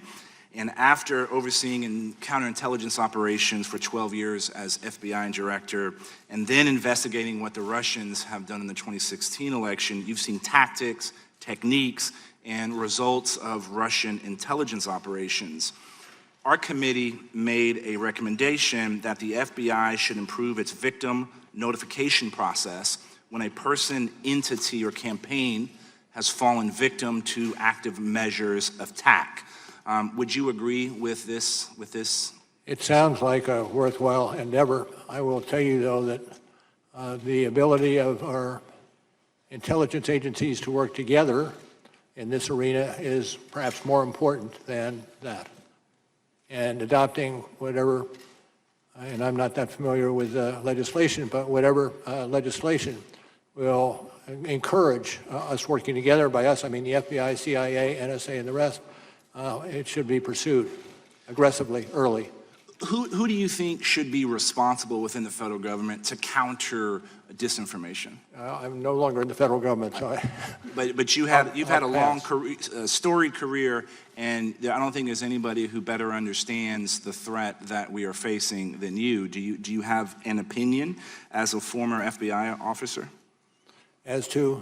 As to who should be the coordinating points within the federal government on how to deal with disinformation? I don't want to wade in those waters. A good copy. One of the most striking things in your report is that the Internet Research Agency not only undertook a social media campaign in the U.S., but they were able to organize political rallies after the election. Our committee issued a report and insight on saying that Russian active measures are growing with frequency and intensity, and including their expanded use of groups such as the IRA, and these groups pose a significant threat to the United States and our allies in upcoming elections. Would you agree with that? Yes. In fact, one of the other areas that we have to look at are many more companies, or not companies, many more countries are developing capability to replicate what the Russians had done. You alluded to making sure all the elements of the federal government should be working together. Do you have a suggestion on a strategy to do that to counter this disinformation? Not overarching it. Is this, in your investigation, did you think that this was a single attempt by the Russians to get involved in our election, or did you find evidence to suggest they'll try to do this again? No, it wasn't a single attempt. They're doing it as we sit here. And they expect to do it during the next campaign. Director Mueller, I appreciate your time and indulging us here in multiple committees, and I yield back to the ranking member if he has. I yield back to the chairman. Mr. Heck. Director Mueller, I'd like to go to the motives behind the Trump campaign, encouragement and acceptance of help during the election. Obviously, a clear motivation was to help them in what would turn out to be a very close election, but there was another key motivation, and that was frankly the desire to make money. I always try to remember what my dad, who never had the opportunity to go beyond the 8th grade, taught me, which is that I should never, ever underestimate the capacity of some people to cut corners and even more in order to worship and chase the almighty buck. And this is important because I think it, in fact, does go to the heart of why the Trump campaign was so unrelentingly intent on developing relationships with the Kremlin. So let's quickly revisit one financial scheme we just discussed, which was the Trump Tower in Moscow. We indicated earlier that it was a lucrative deal. Trump, in fact, stood, he and his company, to earn many millions of dollars on that deal, did they not, sir? True. And Cohen, Mr. Cohen, his attorney, testified before this committee that President Trump believed the deal required Kremlin approval. Is that consistent with what he told you? I'm not certain whether it's Mr. Trump himself or others associated with that enterprise that had discussed the necessity of having the input from the state, meaning the Russian government, in order for it to go forward successfully. Isn't it also true that Donald Trump viewed his presidential campaign, as he told top campaign aides, that the campaign was an infomercial for the Trump organization and his properties? I'm not familiar with that. Then let's turn to Trump campaign chair Paul Manafort. Did, in fact, your investigation find any evidence that Manafort intended to use his position as Trump's campaign chair for his own personal financial benefit? I would say there was some indication of that, but I won't go further. I think you'll find it on page 135 of Volume 1. During the transition, Trump's son-in-law, Jared Kushner, met with Sergei Gorkov, the head of a Russian-owned bank that is under U.S. sanctions. And according to the head of the bank, he met with Kushner in his capacity as CEO of Kushner Companies to discuss business opportunities. Is that correct, sir? I'm not certain. I'm not certain about that. Let me just put it that way. It was asserted thusly in your report, Volume 1, 160, pages 161 and 162. Your report notes that at the time, Kushner Companies were trying to renegotiate $1 billion, with a B, $1 billion lease of their flagship building at 666 Fifth Avenue, correct? I'm not familiar with those financial arrangements. Also on page 162, where Kushner Companies, it was asserted, had debt obligations coming due on the company. Eric Prince, a supporter close to Trump, A supporter. campaign and administrative. A supporter. I was. Yes. He met in the Seychelles during the transition with Kirill Dmitriev, who was the head of a sanctioned Russian government investment arm, which had close ties to Vladimir Putin. Correct, sir? Yes. Your investigation determined that Mr. Prince had not known nor conducted business with Dmitriev before Trump won the election. Correct? Well, I defer to the report on that. Yet it does. And yet Prince, who had connections to top administration, Trump administration officials, met with Dmitriev during the transition period to discuss business opportunities, among other things. But it wasn't just Trump and his associates who were trying to make money off this deal, nor hide it, nor lie about it. Russia was too. That was the whole point, to gain relief from sanctions, which would hugely benefit their incredibly wealthy oligarchs. For example, sanctions relief was discussed at that June 9th meeting in the Trump Tower, was it not, sir? Yes, but it was not a main subject for discussion. Trump administration National Security Advisor designate Michael Flynn also discussed sanctions in a secret conversation with the Russian ambassador, did he not? Correct. So to summarize, Donald Trump, Michael Cohen, Paul Manafort, Jared Kushner, Eric Prince, and others in the Trump orbit all tried to use their connections with the Trump organization to profit from Russia, which was openly seeking relief from sanctions. Is that true, sir? I'm not certain I can adopt what you Well, articulate. I will, and I'd further assert that was not only dangerous, it was un-American. Greed corrupts. Greed corrupts, and it is a terrible foundation for developing American foreign policy. Mr. Ratcliffe. Director Mueller, given your constraints on what you're able or allowed to answer with respect to counterintelligence matters or other matters that are currently open and under investigation, you're not going to be able to answer my remaining questions. So I thank you for your courtesies in the answers that you have given to my prior questions. And I do thank you for your extraordinary career and record of service, and yield the balance of my time to the ranking member. Thank you. Thank you, Mr. Ratcliffe and Mr. Mueller. Let me associate my words with Mr. Ratcliffe.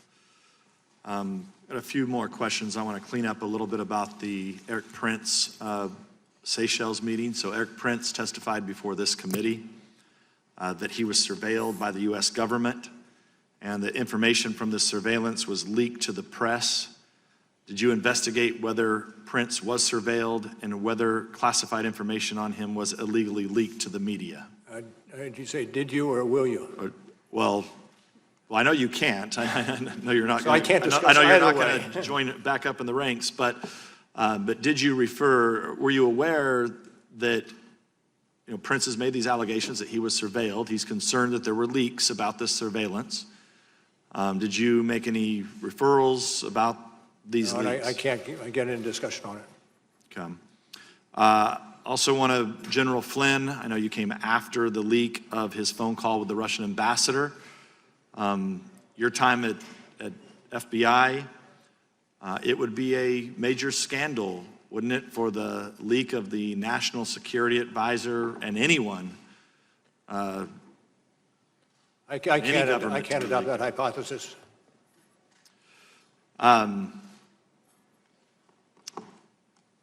Did your report name any people who were acting as U.S. government informants or sources without disclosing that fact?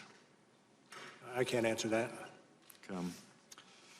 On volume 1, page 133 of your report, you state that Konstantin Kilimnik has ties to Russian intelligence. His name came up quite often today, but your report omits to mention that Kilimnik has long-term relationships with U.S. government officials, including our own State Department. I can't get into that. I know it's not in the report, but if Kilimnik is being used in the report to say that he was possibly some type of Russian agent, and I think it is important for this committee to know if Kilimnik has ties to our own State Department, which it appears that he does. Again, it's the same territory that I'm loath to get into.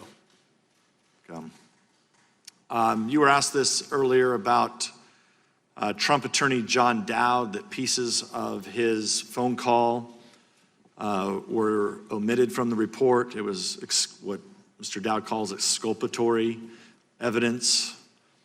Are you concerned about? I'm not certain I would agree with that characterization. I think I said that before. Yes.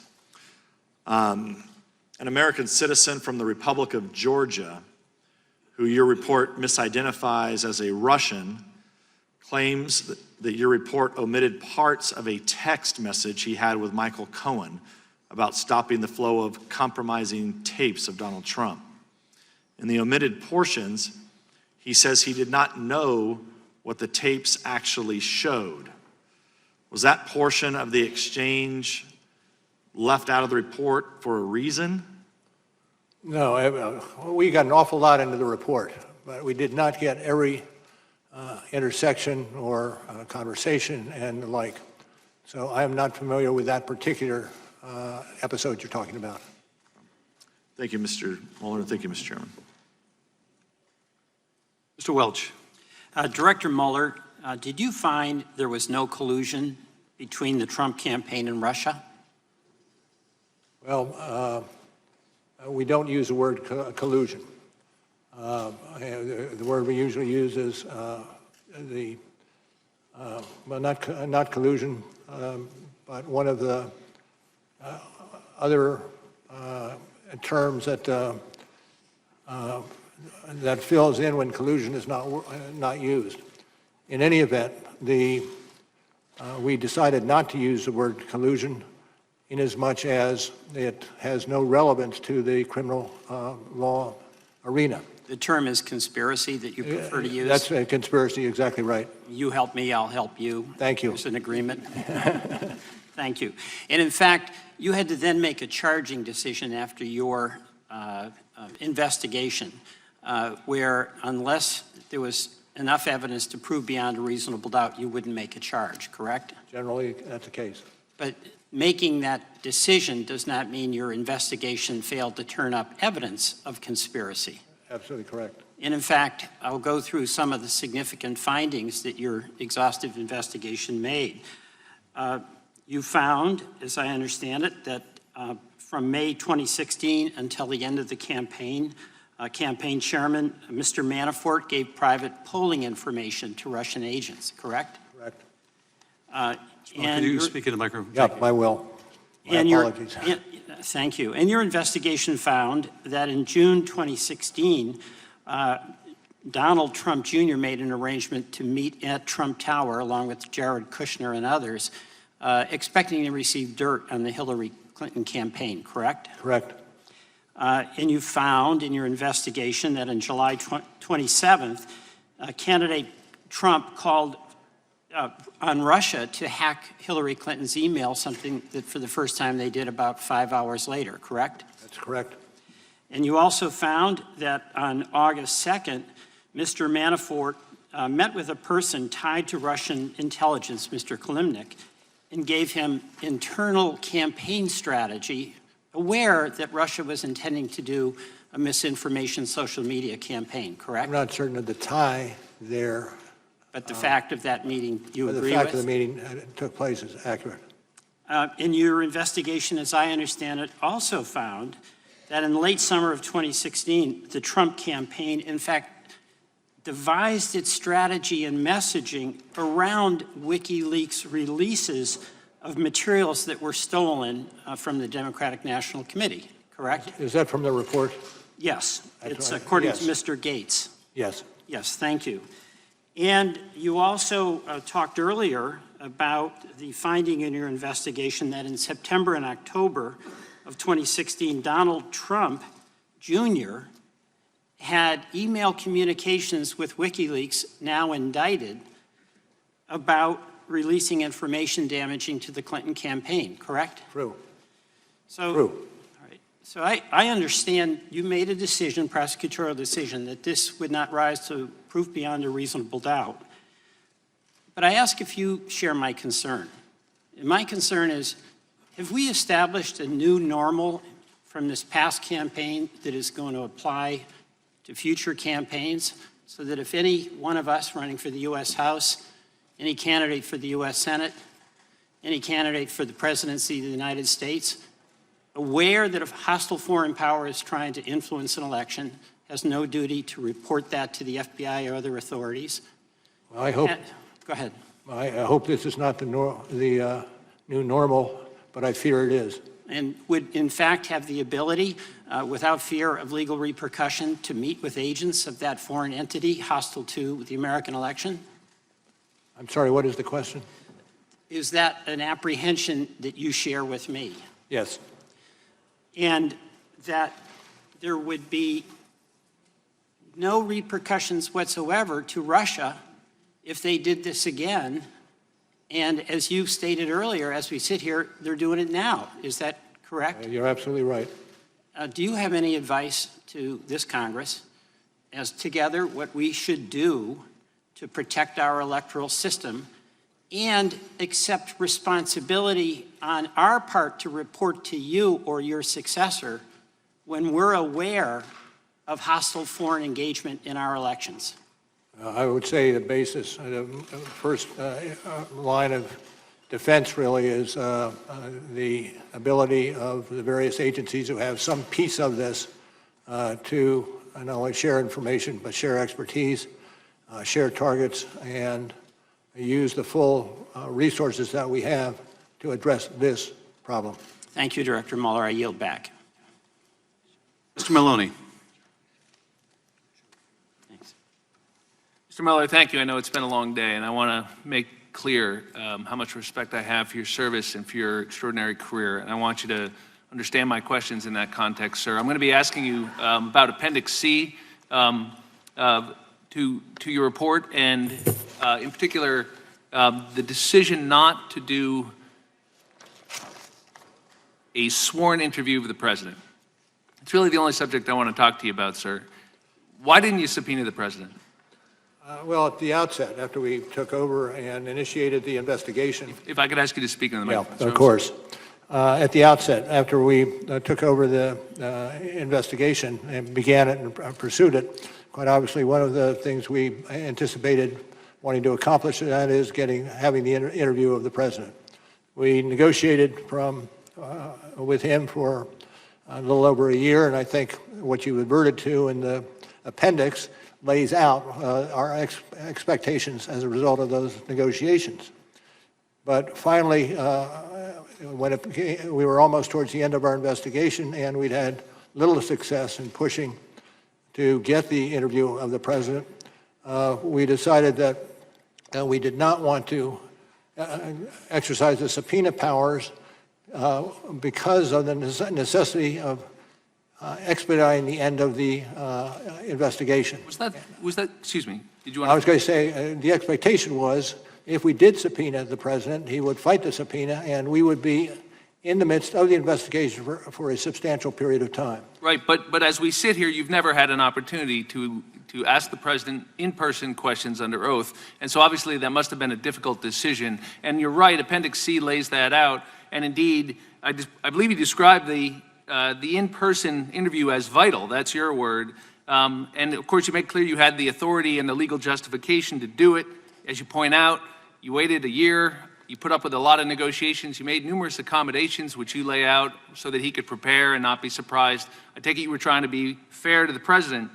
And by the way, you were going to limit the questions when you got to written questions to Russia only. And in fact, you did go with written questions after about 9 months, sir, right? And the president responded to those, and you have some hard language for what you thought of those responses. What did you think of the president's written responses, Mr. Mueller? Certainly not as useful as the interview would be. In fact, you pointed out, and by my count, there were more than 30 times when the president said he didn't recall, he didn't remember, no independent recollection, no current recollection. And I take it by your answer that it wasn't as helpful. That's why you used words like incomplete, imprecise, inadequate, insufficient. Is that a fair summary of what you thought of those written answers? That is a fair summary. And I presume that comes from the report. And yet, sir, and I ask this respectfully, by the way, the president didn't ever claim the Fifth Amendment, did he? I'm not going to talk to that. Well, from what I can tell, sir, at one point it was vital, and then at another point it wasn't vital. And my question to you is, why did it stop being vital? And I can only think of 3 explanations. One is that somebody told you couldn't do it, but nobody told you couldn't subpoena the president. Is that right? No, we understood we could subpoena the president. Rosenstein didn't tell you, Whitaker didn't tell you, Barr didn't tell you couldn't. We could serve a subpoena. So the only other explanation, well, there's 2 others, I guess. One, that you just flinched, that you had the opportunity to do it and you didn't do it. But sir, you don't strike me as the kind of guy who flinches. I would hope not. Well, then the third explanation, I hope not too, sir. And the third explanation I can think of is that you didn't think you needed it. And in fact, what caught my eye was page 13 on volume 2, where you said, in fact, you had a substantial body of evidence. And you cite a bunch of cases there, don't you, about how you often have to prove intent to obstruct justice without an in-person interview. That's the kind of nature of it. And you use terms like a substantial body of evidence, significant evidence of the president's intent. So my question, sir, is, did you have sufficient evidence of the president's intent to obstruct justice, and is that why you didn't do the interview? There's a balance. In other words, how much evidence you have to satisfy the last element against how much time are you willing to spend in the courts litigating the interview of the president. And in this case, you felt that you had enough evidence of the president's intent? we had to make a balanced decision in terms of how much evidence we had compared to the length of time it would take And to sir, do because I have limited time, you thought that if you gave it to the Attorney General or to this Congress, that there was sufficient evidence that it was better than that delay.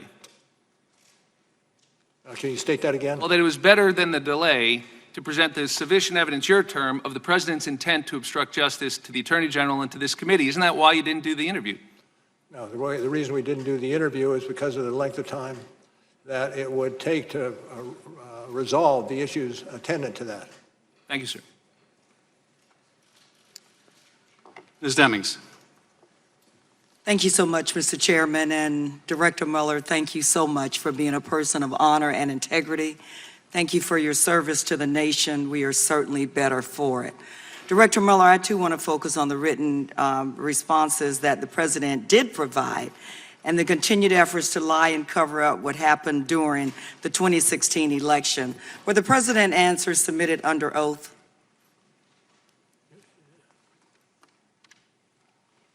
Yes, yes. Thank you, they were. Were these all the answers your office wanted to ask the President about Russia interference in the 2016 election? No, not necessarily. So there were other Yes. questions that you wanted to answer. Did you analyze his written answers on Russia interference to draw conclusions about the President's credibility? No, it was perhaps one of the factors, but nothing more than that. It was one of the factors. So what did you determine about the President's credibility? And that I can't get into.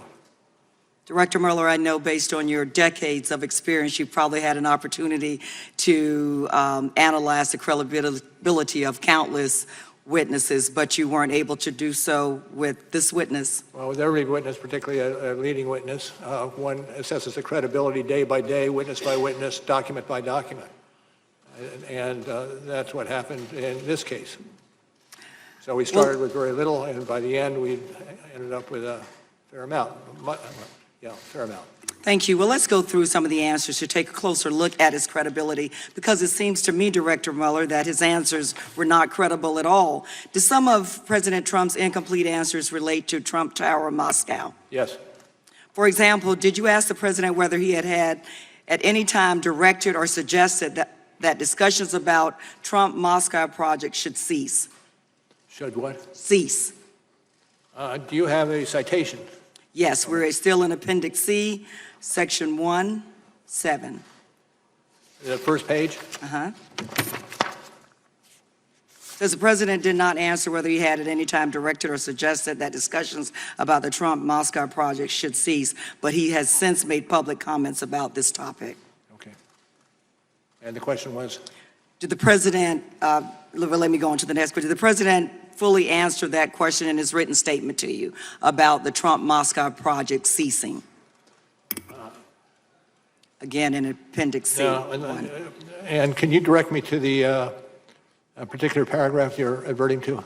It would be Appendix C-C1, but let me move forward. 9 days after he submitted his written answers, didn't the President say publicly that he, quote, decided not to do the project, unquote?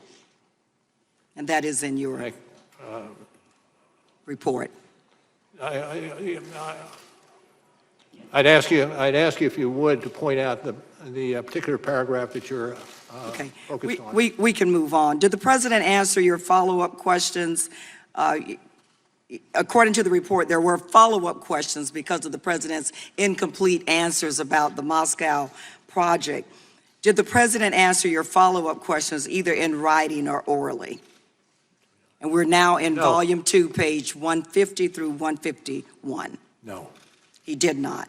In fact, there were many questions that you asked the President that he simply didn't answer. Isn't that correct? True. And there were many answers that contradicted other evidence you had gathered during the investigation. Isn't that correct, Yes. Director Mueller? Director Mueller, for example, the President in his written answer stated he did not recall having advanced knowledge of WikiLeaks releases. Is that correct? I think that's what he said. But didn't your investigation uncover evidence that the President did, in fact, have advanced knowledge of WikiLeaks public releases of emails damaging to his opponent? And I can't get into that area. Did your investigation determine, after very careful vetting of Rick Gates and Michael Cohen's, that you found them to be credible? We found the president to be credible? That you found Gates and Cohen to be credible in their statements I'm not about gonna WikiLeaks? Those areas I'm not going to discuss. Okay. Could you say, Director Mueller, that the president was credible? I can't answer that question. Director Mueller, isn't it fair to say that the president's written answers were not only inadequate and incomplete because he didn't answer many of your questions, but where he did, his answers showed that he wasn't always being truthful? I would say, generally. Generally. Director Mueller, it's one thing for the president to lie to the American people about your investigation, falsely claiming that you found no collusion and no obstruction, but it's something else altogether for him to get away with not answering your questions and lying about them. And as a former law enforcement officer of almost 30 years, I find that a disgrace to our criminal justice system. Thank you so much. I yield back to the chairman. Mr. Krishnamurthy. Director Mueller, thank you for your devoted service to your country. Earlier today, you described your report as detailing a criminal investigation, correct? Yes. Yes. Director, since it was outside the purview of your investigation, your report did not reach counterintelligence conclusions regarding the subject matter of your report. That's true. For instance, since it was outside your purview, your report did not reach counterintelligence conclusions regarding any Trump administration officials who might potentially be vulnerable to compromise or blackmail by Russia, correct? Those decisions probably were made in the FBI. But not in your report, correct? Not in our report. We advert to the counterintelligence goals of our investigation, which were secondary to any criminal wrongdoing that we could find. Let's talk about one administration official in particular, namely President Donald Trump. Other than Trump Tower Moscow, your report does not address or detail the president's financial ties or dealings with Russia, correct? Correct. Similarly, since it was outside your purview, your report does not address the question of whether Russian oligarchs engaged in money laundering through any of the president's businesses, correct? Correct. And of course, your office did not obtain the president's tax returns, which could otherwise show foreign financial sources, correct? Not to speak to that. I'm not going to speak to that. In July 2017, the president said his personal finances were off limits or outside the purview of your investigation, and he drew a quote-unquote red line around his personal finances. Were the president's personal finances outside the purview of your investigation? I'm not going to get into that. Were you instructed by anyone not to investigate the president's personal finances? No. Mr. Mueller, I'd like to turn your attention to counterintelligence risks associated with lying. Individuals can be subject to blackmail if they lie about their interactions with foreign countries, correct? True. For example, you successfully charged former National Security Advisor Michael Flynn of lying to federal agents about his conversations with Russian officials, correct? Correct. Since it was outside the purview of your investigation, your report did not address how Flynn's false statements could pose a national security risk because the Russians knew the falsity of those statements, right? I cannot get into that mainly because there are many elements of the FBI that are looking at different aspects of that issue. Currently? Currently. Thank you. As you noted in Volume 2 of your report, Donald Trump repeated 5 times in one press conference, Mr. Mueller, in 2016, quote, "I have nothing to do with Russia." Of course, Michael Cohen said Donald Trump was not being truthful because at this time, Trump was attempting to build Trump Tower Moscow. Your report does not address whether Donald Trump was compromised in any way because of any potential false statements that he made about Trump Tower Moscow, correct? I think that's right. I think that's right. Director Mueller, I want to turn your attention to a couple other issues. You've served as FBI director during 3 presidential elections, correct? Yes. And during those 3 presidential elections, you have never initiated an investigation at the FBI looking into whether a foreign government interfered in our elections the same way you did in this particular instance, correct? I would say I personally know, but the FBI quite obviously has how do you defend an attack such as the Russians undertook in 2016? Now, Director Mueller, is there any information you'd like to share with this committee that you have not so far today? Well, that's a broad question. And it'd take me a while to get an answer to it, but I'll say no. Mr. Mueller, you said that every American should pay very close attention to the systematic and sweeping fashion in which the Russians interfered in our democracy. Are you concerned that we are not doing enough currently to prevent this from happening again? Well, I'll speak generally, and what I said in my opening statement this morning, and here that no, much more needs to be done in order to protect against this intrusions, not just by the Russians, but others as well. Thank you, Director. We have 2 5-minute periods remaining. Mr. Nunes and myself. Mr. Nunes, you are recognized.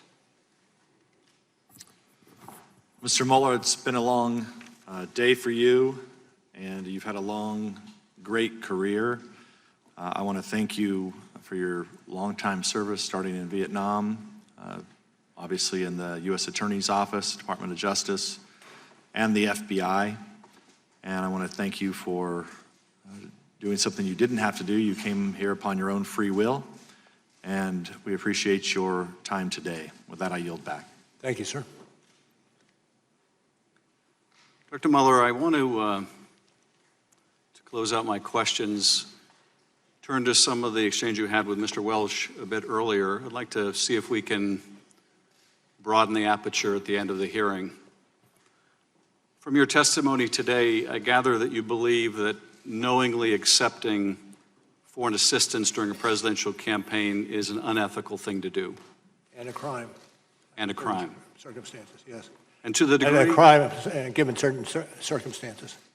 And to the degree that it undermines our democracy and our institutions, we can agree that it's also unpatriotic.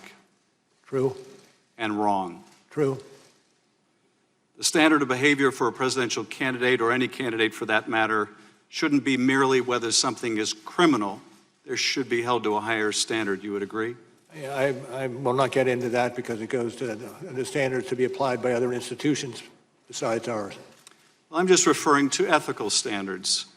We should hold our elected officials to a standard higher than mere avoidance of criminality, shouldn't we? Absolutely. You have served this country for decades. You've taken an oath to defend the Constitution. You hold yourself to a standard of doing what's right. I would hope. You have. I think we can all see that. And befitting the times, I'm sure your reward will be unending criticism. But we are grateful. The need to act in an ethical manner is not just a moral one, but when people act unethically, it also exposes them to compromise, particularly in dealing with foreign powers. Is that true? True. Because when someone acts unethically in connection with a foreign partner, that foreign partner can later expose their wrongdoing and extort them. True. And that conduct, that unethical conduct, can be of a financial nature if you have a financial motive or an illicit business dealing. Am I right? Yes. But it can also just involve deception. If you are lying about something that can be exposed, then you can be blackmailed. Also true. In the case of Michael Flynn, he was secretly doing business with Turkey, correct? Yes. And that could open him up to compromise that financial relationship. I presume. He also lied about his discussions with the Russian ambassador. And since the Russians were on the other side of that conversation, they could have exposed that, could they not? Yes. If a presidential candidate was doing business in Russia and saying he wasn't, Russians could expose that too, could they not? I leave that to you. Well, let's look at Dmitry Peskov, the spokesperson for the Kremlin, someone that the Trump organization was in contact with to make that deal happen. Your report indicates that Michael Cohen had a long conversation on the phone with someone from Dmitry Peskov's office. Presumably the Russians could record that conversation, could they not? Yes. And so if candidate Trump was saying, I have no dealings with the Russians, but the Russians had a tape recording, they could expose that, could they not? Yes. That's the stuff of counterintelligence nightmares, is it not? Well, it has to do with counterintelligence and the need for a strong counterintelligence entity. It does indeed. And when this was revealed that there were these communications, notwithstanding the president's denials, the president was confronted about this, and he said two things. First of all, that's not a crime. But I think you and I have already agreed that that shouldn't be the standard, right, Mr. Mueller? True. And the second thing he said was, why should I miss out on all those opportunities? I mean, why indeed?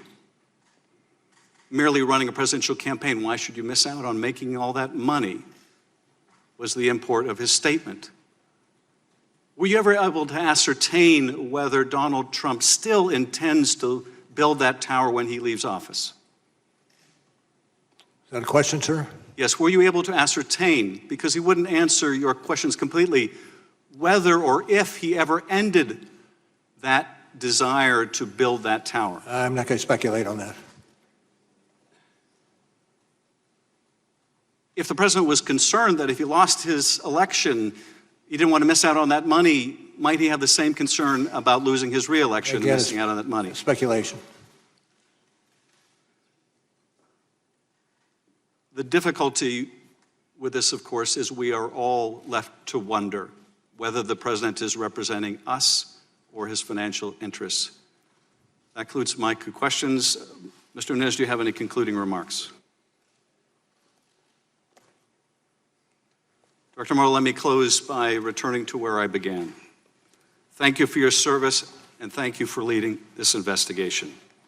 The facts you set out in your report and have elucidated here today tell a disturbing tale of a massive Russian intervention in our election, of a campaign so eager to win, so driven by greed that it was willing to accept the help of a hostile foreign power in a presidential election decided by a handful of votes in a few key states.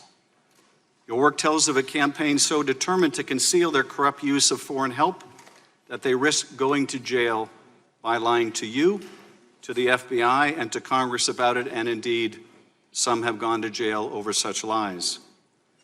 And your work speaks of a president who committed countless acts of obstruction of justice that, in my opinion, and that of many other prosecutors, had it been anyone else in the country, they would have been indicted. Notwithstanding the many things you have addressed today and in your report, there were some questions you could not answer given the constraints you're operating under. You would not tell us whether you would have indicted the president but for the OLC opinion that you could not.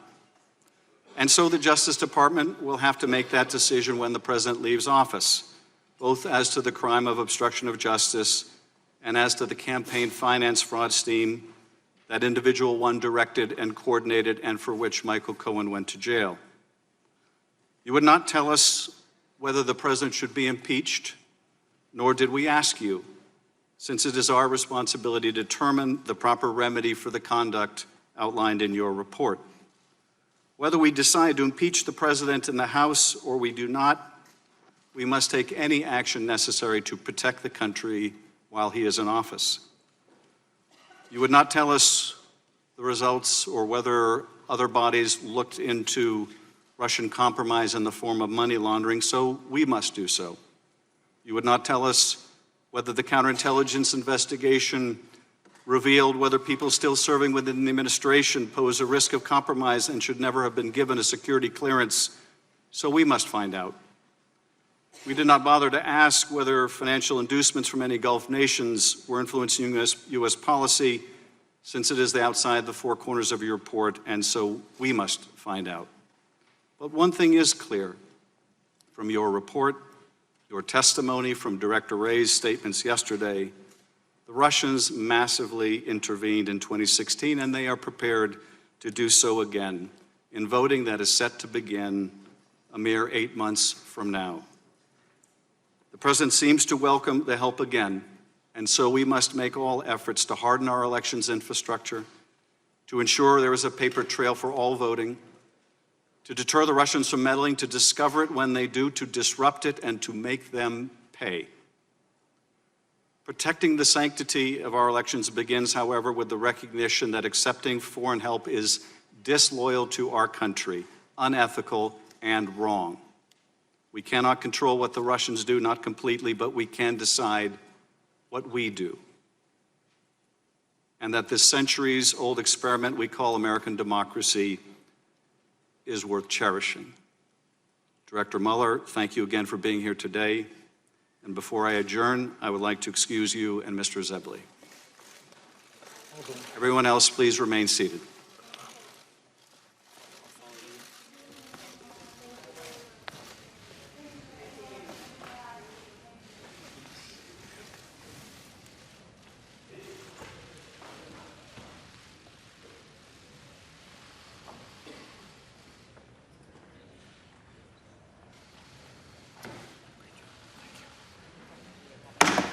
This hearing is adjourned.